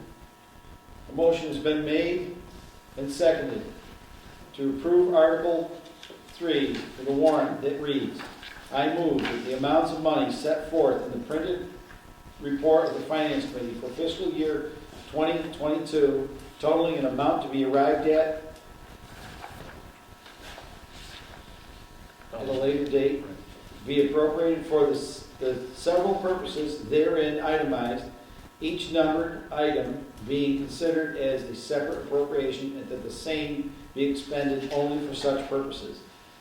Just to let you know, that number, the only reason I can read it like we did is we voted affirmatively on all of the motions that have been made with relationship to the budget. We would not be able to approve this unless, so in other words, I couldn't have put this up there last week or the week before because we didn't have all these budgets completed. So that's why we have the school budget Or usually. if we didn't recommend one. Right, or if we had, exactly, or we had recommended one. So that's kind of what this does. Having the X's there isn't really it's kind of a moot point, because we've already approved everything. It's just a case of putting a number in there. Well, and I'll get that number to Brittany so that she can have it actually in the article. It'll have to be there for the warrant. Yeah. That comes, just to let you know, that number will come from that worksheet, from our worksheet. So that worksheet's a piece of genius on Terry's part. It's been a lot of years building anything I've given. All right, are there any other questions on this? Seeing or hearing none, all those in favor signify in the usual manner. Aye. All those opposed. That is unanimous. Thank you very much. I make a motion to recommend approval for Article 4 included in the town warrant, reading, I move that the town raise and appropriate the sum of $60,125 for the fiscal year beginning July 1st, 2022, for the purpose of providing recreation and leisure for time activities to the people of Dalton. I'll second that.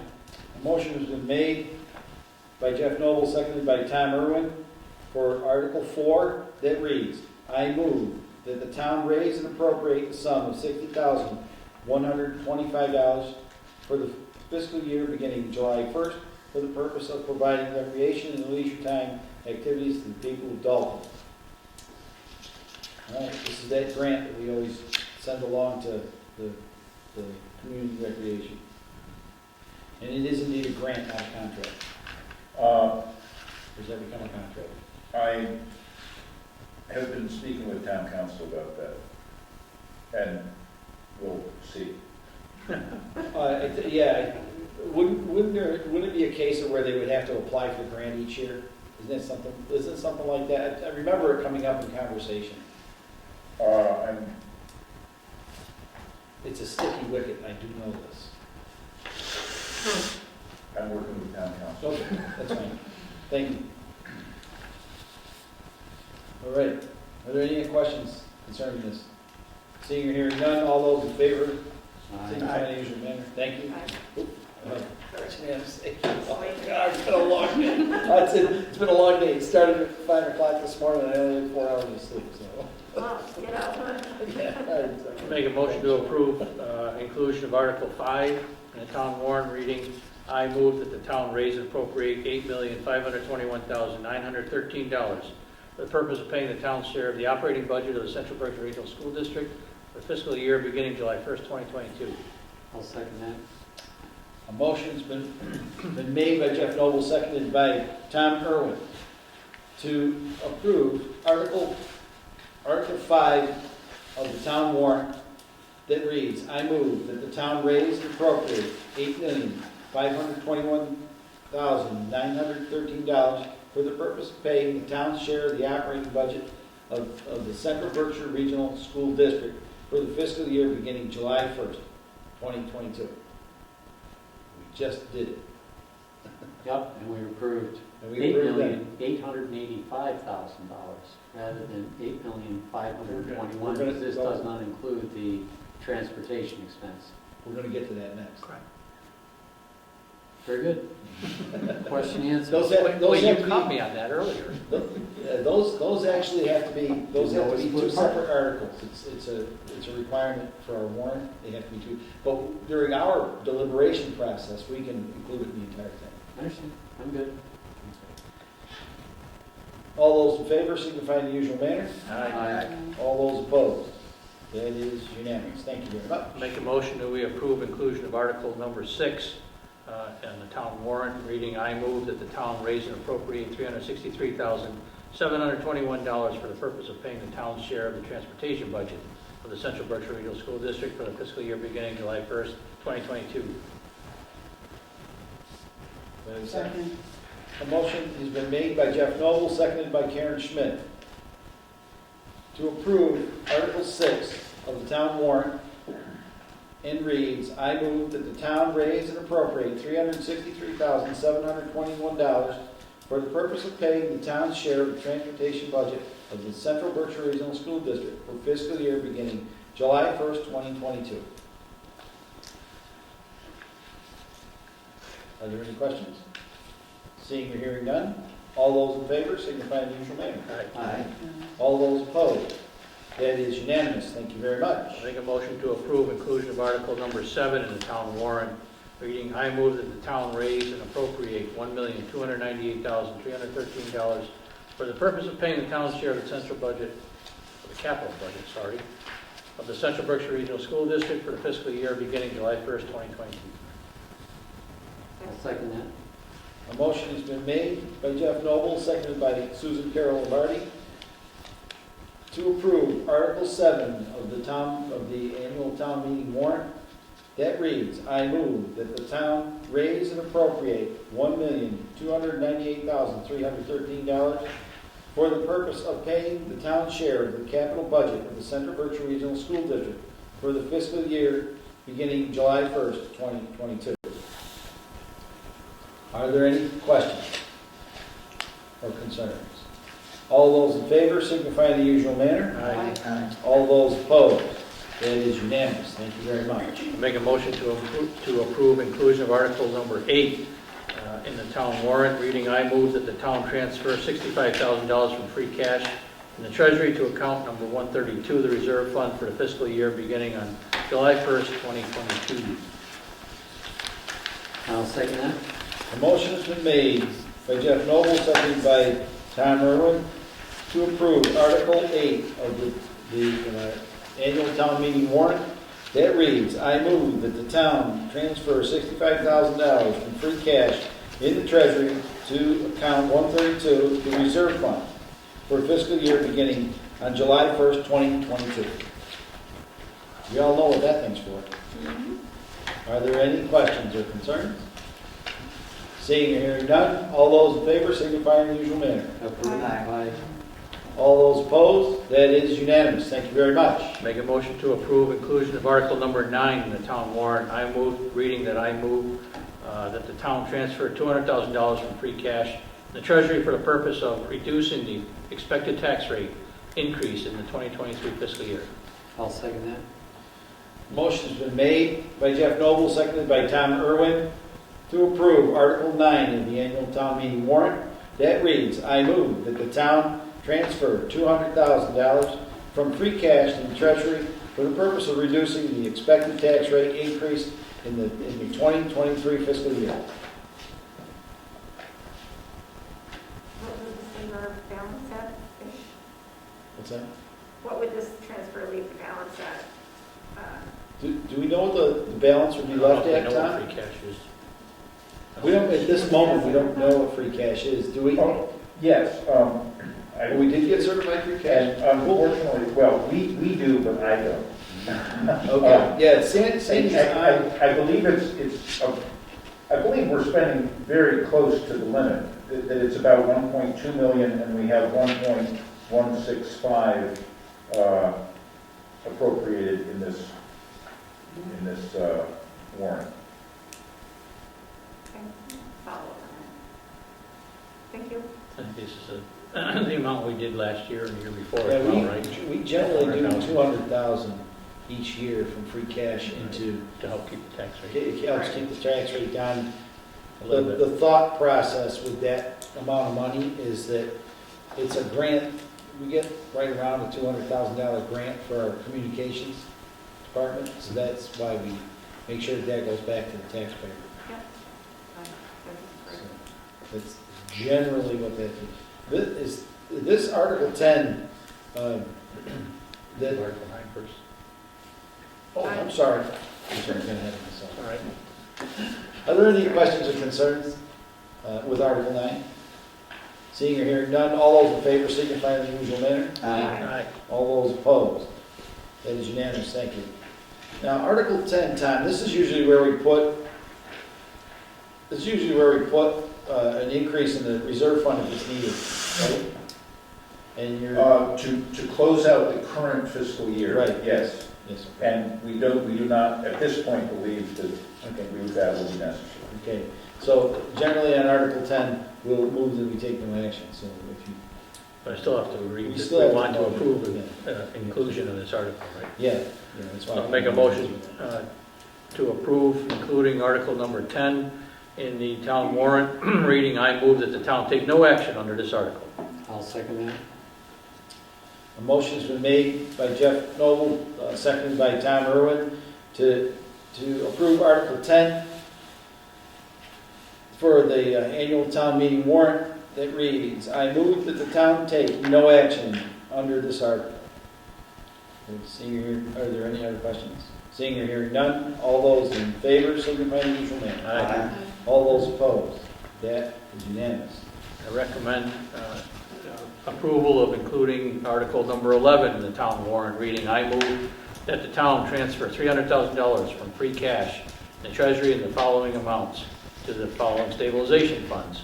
$100,000 to the sewer stabilization fund, $50,000 to the general stabilization fund, $50,000 to the litigation stabilization fund, and $100,000 to the capital stabilization fund. I'll second that. Motion's been made to approve Article 11 of the annual town meeting, at the annual town meeting, as it reads, as I move that the town transfer $300,000 from free cash in the treasury in the following amounts to the following stabilization funds. $100,000 to the sewer stabilization fund, $50,000 to the general stabilization fund, $50,000 to the litigation stabilization fund, and $100,000 to the capital stabilization fund. Are there any questions?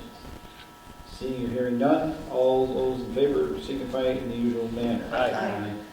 All those opposed, that is unanimous. Thank you very much. Make a motion to approve inclusion of Article number 12 in the town warrant, reading, I move that the town transfer the sum of $300,000 from free cash in the treasury to the other post-employment benefits trust fund for the purpose of reducing the unfunded actuarial liability of health care and other post-employment benefits. I'll second that. A motion's been made by Jeff Noble, seconded by Tom Irwin, to include Article 12 in the annual town meeting warrant, and it reads, I move that the town transfer the sum of $300,000 from free cash in the treasury to the other post-employment benefits trust fund for the purpose of reducing the unfunded actuarial liability of health care and other post-employment benefits. OPEB for short. Are there any questions or concerns? All those in favor, signify in the usual manner. Aye. All those opposed? That is unanimous. Thank you very much. I recommend approval of including Article number 13 in the town warrant, reading, I move that the town authorize payment of unpaid bills in the amount of some amount of money to be determined for a number of invoices for fiscal year 21 that were received after the formal end of the year, pursuant to the requirements of Massachusetts General Laws, Chapter 44, Section 64. I'll second that. Motion's been made by Jeff Noble, seconded by Tom Irwin, to include Article 13 on the at the annual town meeting warrant. It reads, I move that the town authorize payment of unpaid bills in the amount of X number of dollars for X number of invoices for fiscal year 21 that were received after the formal end of the year pursuant to the requirements of Massachusetts General Laws, Chapter 44, Section 64. You're up, Tom. I do not believe we will have any unpaid bills this year. We do not at this point. We like to leave it on in case some stragglers come in. So we may, this may be take no further action. It may be. Is that what we're thinking? We hope so. I'm sorry? It'll be just like that other one. That we're going to take no further action. Because I can move. The one thing about these articles, these can actually be moved differently at the meeting, believe it or not, if it's deemed that it's not needed. This is for fiscal year 21. This would be Yeah, for it actually requires a long time ago, 4/5. right? I'm sorry? This would be for a long time ago, right? Yeah, what happens is this actually requires a 4/5 vote. This goes back. They're usually unanimous. They'll do Tony will do a voice vote first, and if he hears any dissenters, he has to have it counted. So why is it that we wouldn't already know invoices that aren't paid as of 2 years ago, fiscal year 21? One could still come in, Really? Yeah. That late? Don't do that. it's possible. We've had some come in that are 2 years old. Yeah, just as Susan points out, I would have expected this to be fiscal year 22, not 21. Yeah. Well, if it was 20, FY '22, well, no. We'll be voting on it before 22 ends. Yeah, that's right. Yeah. See, because of that Huh. that thing that we do in May or in June, you know how we do all those, Tom hasn't been, Tom and, I don't think Mitch was here last year when we went through that, but at the end of the fiscal year, we had this kind of we kind of rearranged the budgets. We had this ability, it's sometime in May that begins. So what they do is they sit down and figure out what they're going to need and how they want to move monies. And the finance committee has to approve the movement of that money. And just like with the reserve fund transfers. And that gets a little weird, but it works well. It keeps us out of trouble because in some budgets there's some unfunded, there's some things that haven't been spent yet. Like a lot of times it's the voc ed budget. That one and the communication budget are generally underspent, but I'm not anticipating the communication budget being underspent this year. I'm actually anticipating it being pretty close to right on. It's the interdepartmental transfers. And that's an interdepartmental transfers. There's way too much thinking about that. All right. Are there any other questions concerning the finance committee? Or this Article 13. Article 13.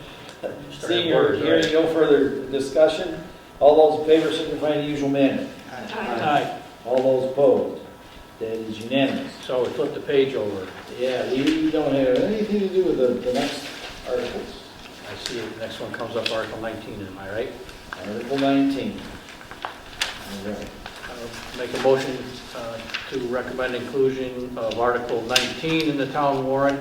Reading, I move that the town transfer $203,898 from the capital stabilization fund to the general fund for the purposes of, 1, electrical service to the Main Street Cemetery vault, $9,575, purchasing a sidewalk maintenance machine and related equipment for $130,122, purchasing a camera and related equipment for the sewer system, $12,365, repaving the basketball court at Pine Grove Park for $37,800, and purchasing and installing garage doors and motors for $14,036. I'll second that. Motion has been made by Jeff Noble, seconded by Tom Irwin, to approve Article 19, have it on the annual town meeting warrant. That reads, I move that the town transfer $203,898 from capital stabilization fund to the general fund for the purposes of electric service to the Main Street Cemetery vault, $9,575, purchasing sidewalk maintenance machine and related equipment, $130,122, purchasing a camera and related equipment for the sewer system, $12,365, repaving the basketball court at Pine Grove Park is $37,800, purchasing and installing garage doors and motors is $14,036. I handed out this evening some of those things. I think it was just the basketball court. I think they're in here, Sharon. They ended up in there, what we had. I went looking through all of my papers and could not find them all in all of the various emails. I just couldn't scare all of them up. But along the way here, we have heard from Bud Hall on the cemetery and the sidewalk maintenance machine. It wasn't the one that I thought they were going to purchase, but they say it's more, one that they're purchasing is more versatile. But I said to him also, is it capable of doing what the other sidewalk machine would do, getting all of the sidewalks in town done, instead of just the little tiny 1.5-mile circle we've got that gets done now? You know, it's actually like 2.5 miles, but it feels like only a mile. We've got a lot of people walking in town now, so. And the answer was? He said, yes, it is, because the snow blower that they're going, the little machine that they have now won't do it. But that's because it's not a high volume snow blower.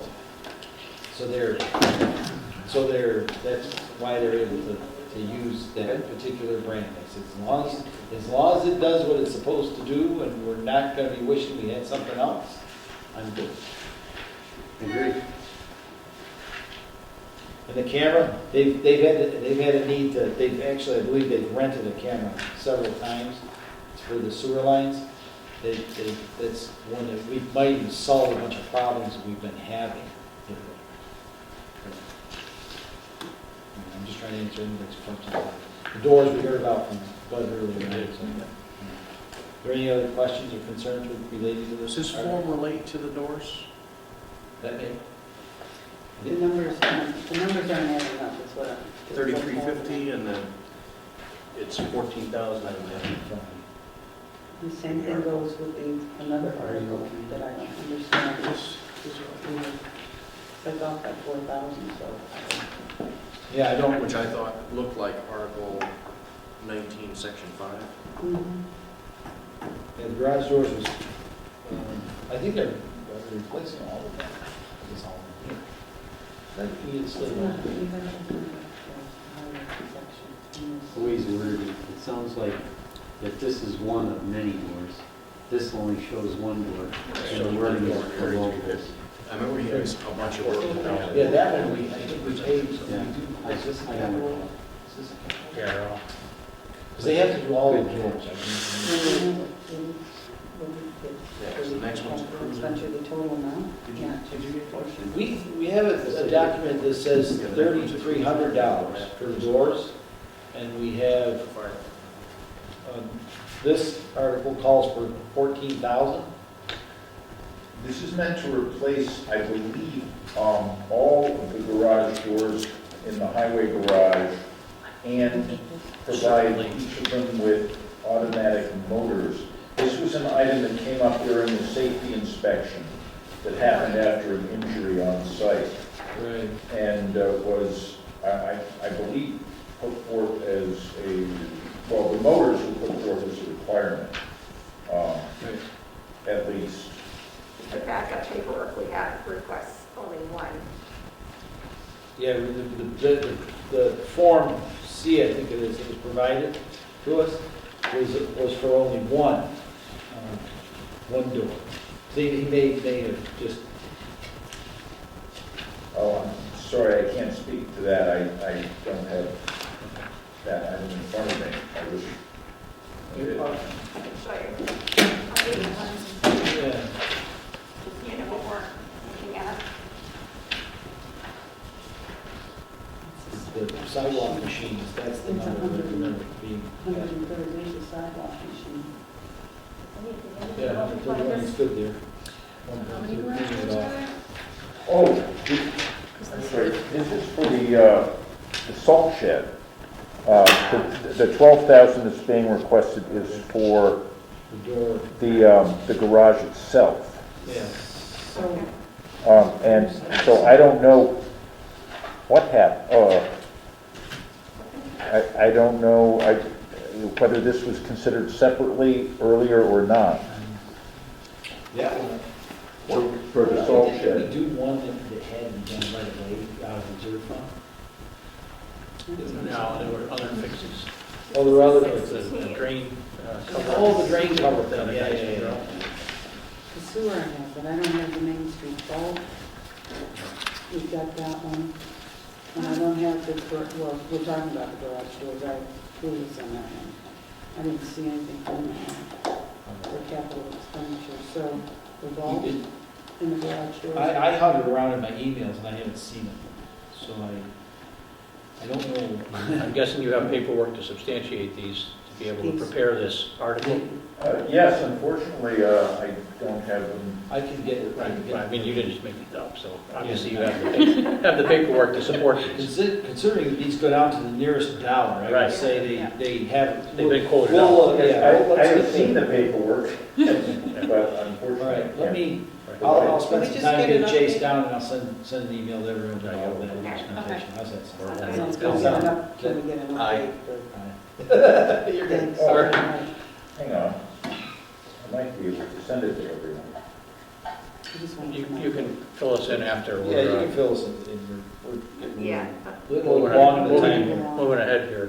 Go ahead. Make a motion to approve inclusion of article number 20 in the town warrant reading, I move that the town transfer $64,950 from the capital stabilization fund to the general fund for the purpose of replacing a police cruiser. 60. I'll second that. Thank you. Motion has been made by Jeff Noble, seconded by Tom Irwin for Article 20 to be included in the town warrant reading. I move that the town transfer $64,950 from capital stabilization fund to general fund for the purposes of replacing a police cruiser. The numbers jive. What you asked for and what you're asking for here is one and the same, so I'm comfy. It's off.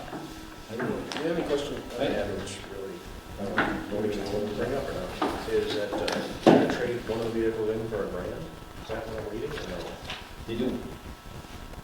So they're gonna get They do. $1,000 for the vehicle? The one that they're trading in is junk.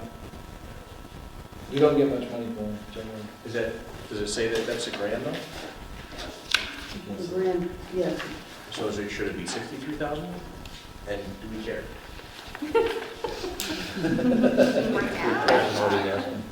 He's asking about the trade, she has a trade-in. Oh, They have a trade, so we don't have junk, it's more like, the trade-in is more like, we don't have junk sitting around, is what it is. Is that what they quoted? Yeah. Should be a beer. Less trade-in. No, there's no less trade-in on this one. Okay. Recommended disposal of replaced items, Yeah. possible use by other agencies, $1,000 trade in here. So should we modify the Zero numbers? sale, down the bottom. yeah, number 9. Oh, there it is. Maybe it's just I don't understand Disposal of the form. replacement items. Yeah, $1,000 to get rid of it. Trade-in is zero, yeah. That's what we use it, whether It's gonna cost you $1,000 to get rid of it, but we'll do you a favor, and we'll do it for nothing. That's what it sounds like. Okay. Yeah, we're gonna do it for nothing for you. At least I understand. I'm good, because we don't have piled up, we don't have piles and piles of police cruisers. Those things are junk when they get done with them, there's not much left. All right, all those in favor of Article 20, signify by your name. Aye.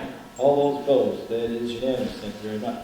Make a motion to approve inclusion of Article 21 in the town warrant reading, I move that the town transfer $25,834 from capital stabilization account to the general fund for the purchase of equipment for the forest warden, including, 1, a set of all-weather tracks for the UTV to be able to gain access to patients in the woods during any season.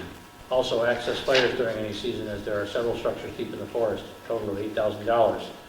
25 sets of personnel protective equipment of wildland firefighting for $16,214. And number 3, 4 fire shelters to protect firefighters from burn over in a wildland fire for a total of $1,619.80. I'll second that. Tom, can I ask you a question? Sure. Um, You gotta read it first. Sorry. Sorry. I move, or a motion has been made by Jeff Noble, seconded by Tom Irwin, to include Article 21, the annual town meeting, on the annual town meeting warrant reading. I move that the town transfer $25,834 from capital stabilization account to general fund for the purchase of equipment for the forest warden, including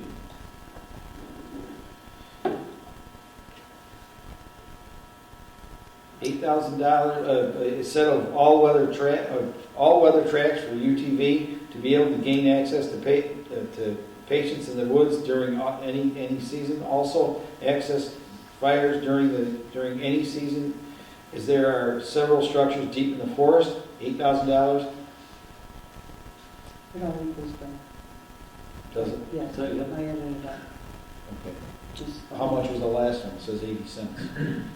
They rounded up at They all. rounded Round it up it or up. down? Yeah, Thank you. rounded it up. That's what I was wondering. Yeah. Okay, 25 sets of personal protective equipment of wildland firefighting equipment, $16,214, and 4 fire shelters to protect firefighters from burnover in a wildland fire, $1,620. Are there any questions concerning this? This is he was gonna try to put that in the operating budget, and we pointed it in a different direction. Form C on this, so we have it listed here as 25,833.80, but yet the purchase price is 30,583.80, which is like 4,000 something difference. So I don't. And if it's more, So I and don't- but the deal is you take the numbers God bless. below on that page and add them up, so it adds up to the 25,000. So the error is in what he has, his numbers at the top of the page. Correct. So I don't know what the extra 40, Should we I do don't, this? do we believe this, or do we need to know what the other 4,700? Right now, I'm gonna say, this is what you're getting. I think Good so. luck with it. Okay. But I just otherwise- didn't know if Tom was missing something in this, so I don't understand. Yeah, I don't understand why the first figure that came through was the Yeah. 30,000. Okay, all right, I just, This is what you're getting. okay. The townspeople have spoken. Could be amended. I don't have a gavel. And just a reminder that the Finance Committee did suggest that this go into capital Yes, Yes. rather than in its operating budget. we do remember that. Mhm. Yeah, we were all going, that's kind of a kind of a big increase. Okay, all those in favor signify in the usual way. Question, please. Oh, yes, please. So, the wildfire fighting equipment and shelters, they all fall individually below the $2,500 threshold to be considered expense items. The tracks on the UTV are $8,000, and they would be considered a capital item according to accountants. I don't care how it goes, but I just surfaced that in case we want to discuss that. So you're checking into that. Right. They're not considered capital? No, the tracks are considered capital, But the, but when it Fire comes to shelter. firefighting equipment in the tents, because each one of the items is less than $2,500. Yeah. Because, you've got 25 firefighters, you divide 16,000 by 25, you're gonna be less than 2,500. The scoop is those items, without question, nobody would think about it twice, those would be expensed. When it comes to the tracks, the deal is those are considered a capital item that would be depreciated over some number of years, typically. I'm just surfacing that comment as a report, as a request to the committee, so that we can discuss it and enlighten. Considering the life expectancy of these pieces of equipment, I would think that it'd be capital. The longevity of the piece of equipment is years, many. Piece of equipment, you're talking about with gear, they Each turn one of out those gear. pieces of gear has a life expectancy of well over 5 years. Understood, but they don't use that as the threshold criteria for deciding expense on those items. It's whether the item is less than $2,500, and in which case it would be allowed to be expensed in the year that the item was purchased. So so you buy them and they're fully depreciated, is that what you're telling me? Bang. I'm disturbed by this. That's according to standard accounting practices. That wasn't. Wow, those accountants. Yeah,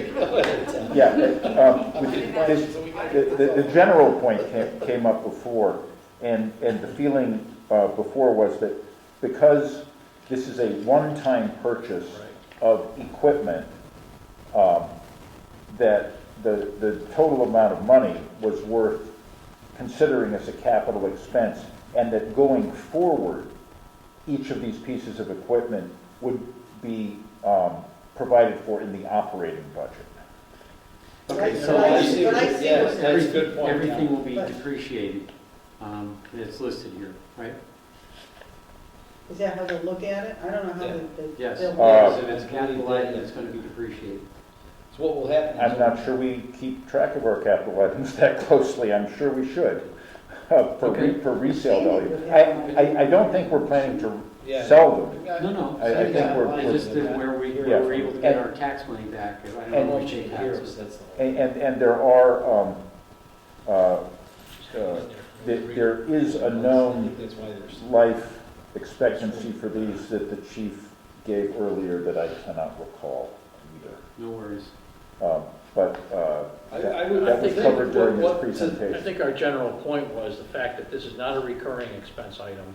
Yes. It's a one-time outlay of money to buy a substantial amount of stuff in its entirety of $25,000, so it's kinda like that's why we buying moved one- it to this. It's kind of like buying one piece of equipment, and as the pieces of equipment deteriorate, we'll replace them. I think It's like putting nuts and bolts into I it. think if we were a standard business and not a Well, we're town. not a standard business.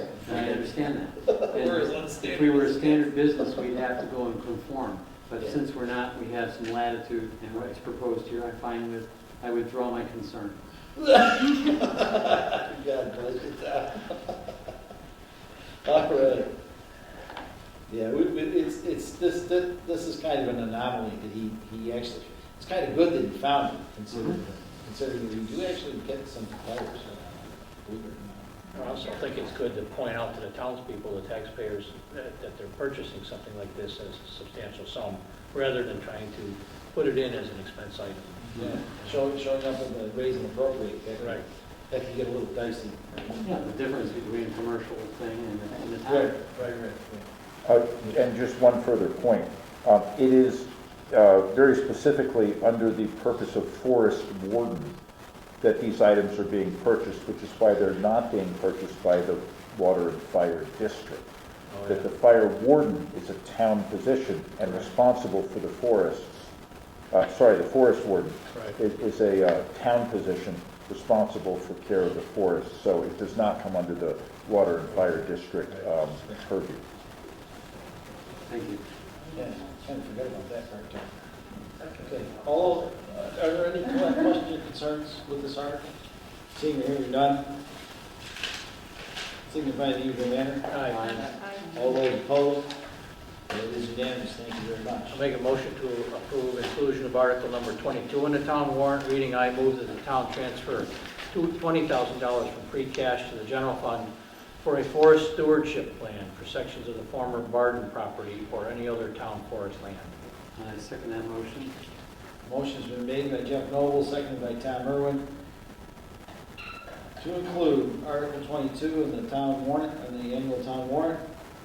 And it reads, I move that the town transfer $20,000 from free cash to the general fund for a forest stewardship plan for sections of the former Barden property or any other town forest land.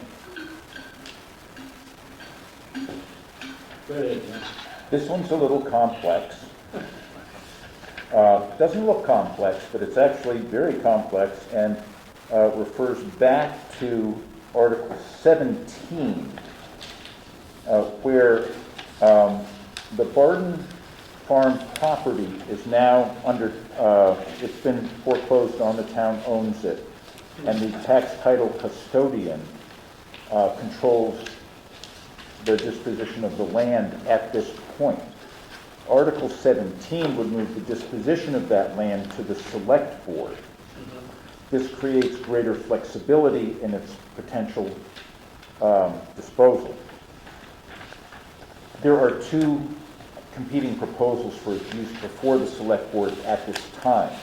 One is the sale of the land, which would garner an immediate cash for the town, probably about $145,000. The other is to lease the portion which is or was tilled before for farming purposes to a local farmer, retaining the forested portion of the land for town recreation. And so those are the two different proposals, and the select board has not yet made a policy decision on how they want to move forward with that. What I'm thinking is that certainly the Article 17 should be passed and the select board should take control of the disposition of the land. Article 22 can function as a kind of a straw poll by the town as to whether or not they think the land ought to be sold or leased. If you want the land to be sold, you would vote no on the forest stewardship plan. If you want the land to be leased, you would vote yes on it, because the town would then have additional town forest land to care for. So that is how this is all played out. And I'll mention that this has all been very recent, actually since the last select board meeting. It's this week that this particular formulation has been made. So that's the reason for this. And the reason for a forest stewardship plan is that the land is under the Agricultural Preservation Restriction Program, which is a very carefully constructed law to make sure that the land is managed according to good agricultural use. Forestry is an agricultural use, but it's not tillable, which is the interest of local farmers, or the majority interest of local farmers. So the idea is that the town would still be responsible for managing the remainder of the property in a manner that was consistent with the purposes of agricultural preservation restriction. Having a forest stewardship plan would fulfill that function. And this has been vetted with the Mass Department of Agricultural Resources, and they agreed that that would be a reasonable disposition of the property. So is the $20,000 the cost to create the forest stewardship plan? Yes, hopefully it would be less, but it would certainly cover the... legalese that has to be put together to create such a document? Yeah, it's a forestry document. Right. I mean, this doesn't have to do with managing the property, it has to do with creating the stewardship plan. Yes. Yes. Is there any reason that this couldn't be voted in the affirmative and then turn around and sell the property anyway, and this just goes away and we don't spend the 20 grand after all? That could absolutely happen, yes. Because of the No obligation, if this is voted in the affirmative, that the land be retained. No. In fact, any article like this on the town meeting warrant only authorizes the select board to do something. The select board isn't compelled by any town meeting vote to do anything.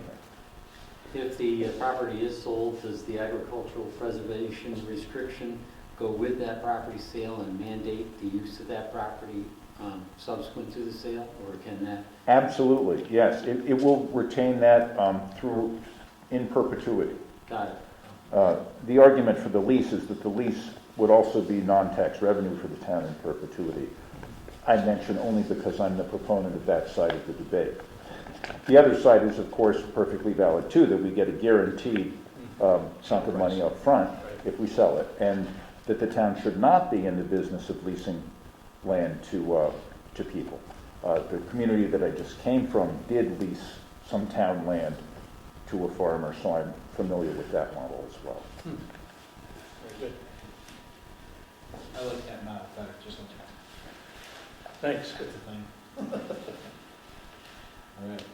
Are there any other questions concerning this article? Seeing or hearing none, all those in favor signify in the usual manner. Aye. All those opposed? No. We have one nay. Okay, Mitch Lacker is a nay? Nay. Mitch Lacker is a nay, thank you. Set? Yep. I'd like to make a motion to approve inclusion of article number 23 in the town warrant. Reading, I move that the town transfer $20,000 from free cash to an account for providing the town match for grants. A motion's been made by Jeff Noble, seconded by Susan Carroll Lombardi, to approve Article 23 for the annual town meeting warrant. It reads, I move that the town transfer $20,000 from free cash to an account for providing the town match for grants. You're up, Dan. This is also a suggestion of mine.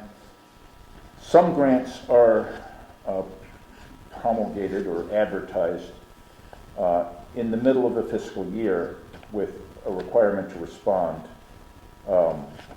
within that same fiscal year, so that if a match is required, unless there is money available for that, the town can't apply for the grant because we can't guarantee the town match.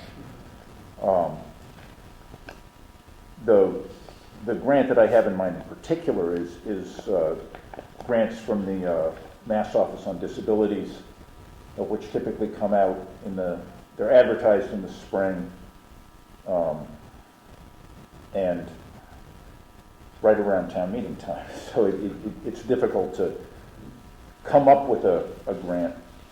Also, we are planning to have a self-evaluation and transition plan for compliance with the Americans with Disabilities Act done by the Berkshire Regional Planning Commission.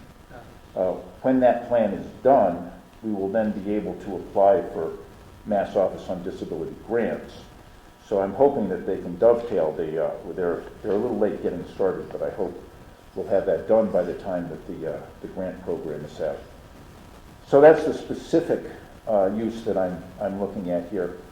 It would also be available then for other grants that might come up in the middle of the year, smaller grants that would require a smaller town match. So a 40% town match, this whole thing could be used for a $100,000 grant, the Mass Office on Disabilities. That would not be nearly enough to pay for an elevator in Town Hall. But it would be enough to pay for a lot of the items that are going to be discovered during the self-evaluation and costed out in the transition plan. So that's the purpose of the article, is to have a fund available in case there are grants that need matches that come up during a fiscal year, so we don't have to call a special town meeting and get authorization. Which probably wouldn't be worth it.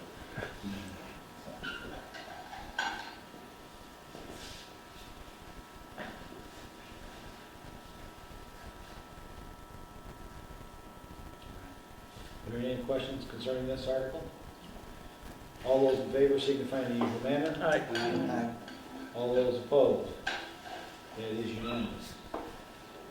Make a motion to approve inclusion of article number 24 in the town warrant, reading, I move that the town transfer $15,000 from free cash as a grant match for establishing the town's 2 remaining historic districts.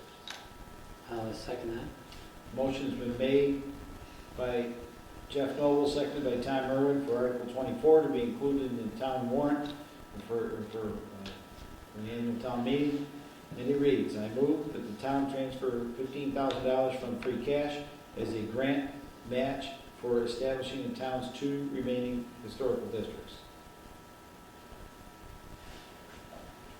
This request came in from the Historic Commission last November and has been sitting on my desk waiting for the next town meeting, which is the annual town meeting coming up. What's the value of having these districts named as historical districts for the town? Other than restrictions on what people can do with the property and build? The Historic Commission would have to answer that question. This is, of course, they work on there is one now, and I think that they had 2 others lined up. Mm-hmm. And this is what it would take to get their grant match Mm-hmm. for that application. I think the application process involves the public, so there could certainly be public input during that process. But I will simply say that I think they would have to defend this at town meeting on the merits that they perceive.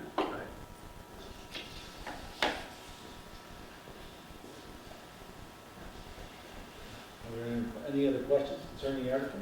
Seeing or hearing none? All those in favor signify in the usual manner. Aye. All those opposed? That is unanimous. Thank you very much. Two. Oh, Two two opposed. opposed? Oh, I didn't see. I'm looking. Two opposed.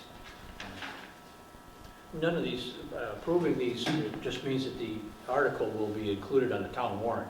It doesn't endorse Understood. affirmative action.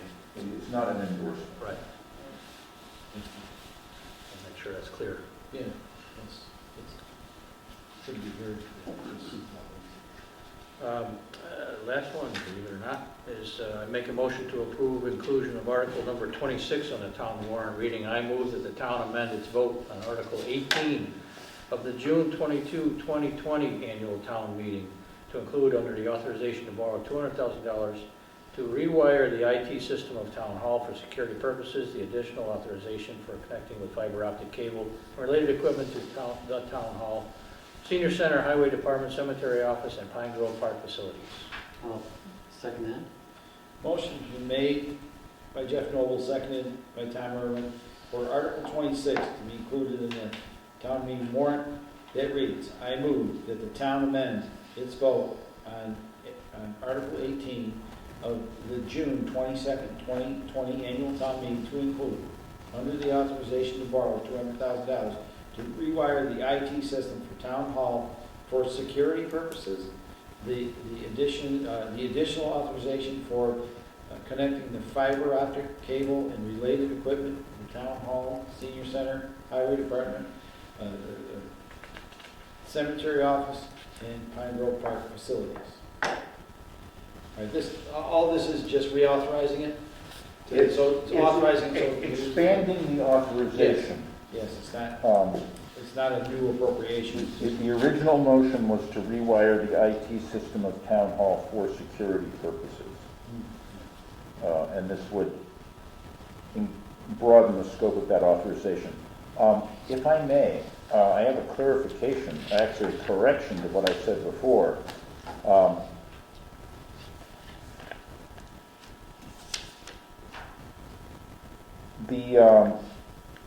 The warrant for town meeting is the select board's warrant, and they decide what goes on it or does not. So if the finance committee did not approve an article, it doesn't mean that it would not be on the warrant. So there is a sense in which the finance committee approving an article approves it being on the warrant for consideration.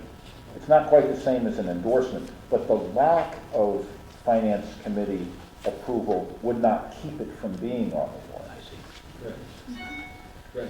Generally, if the finance committee disagrees with the article that's going on,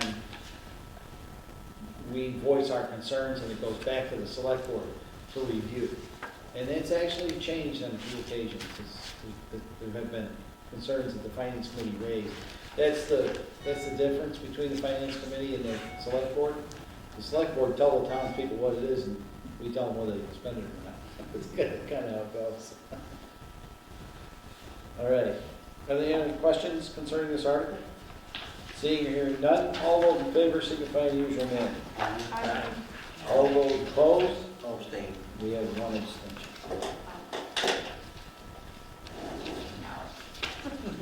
Who said no? Kidding. What was that? You ready to adjourn? That was it? Oh, yeah, I understand the motion to adjourn. Make a motion to adjourn. Motion made by Jeff Noble, seconded by Karen Schmidt to adjourn. Do I hear any questions? Well, let's adjourn. Aye. Aye.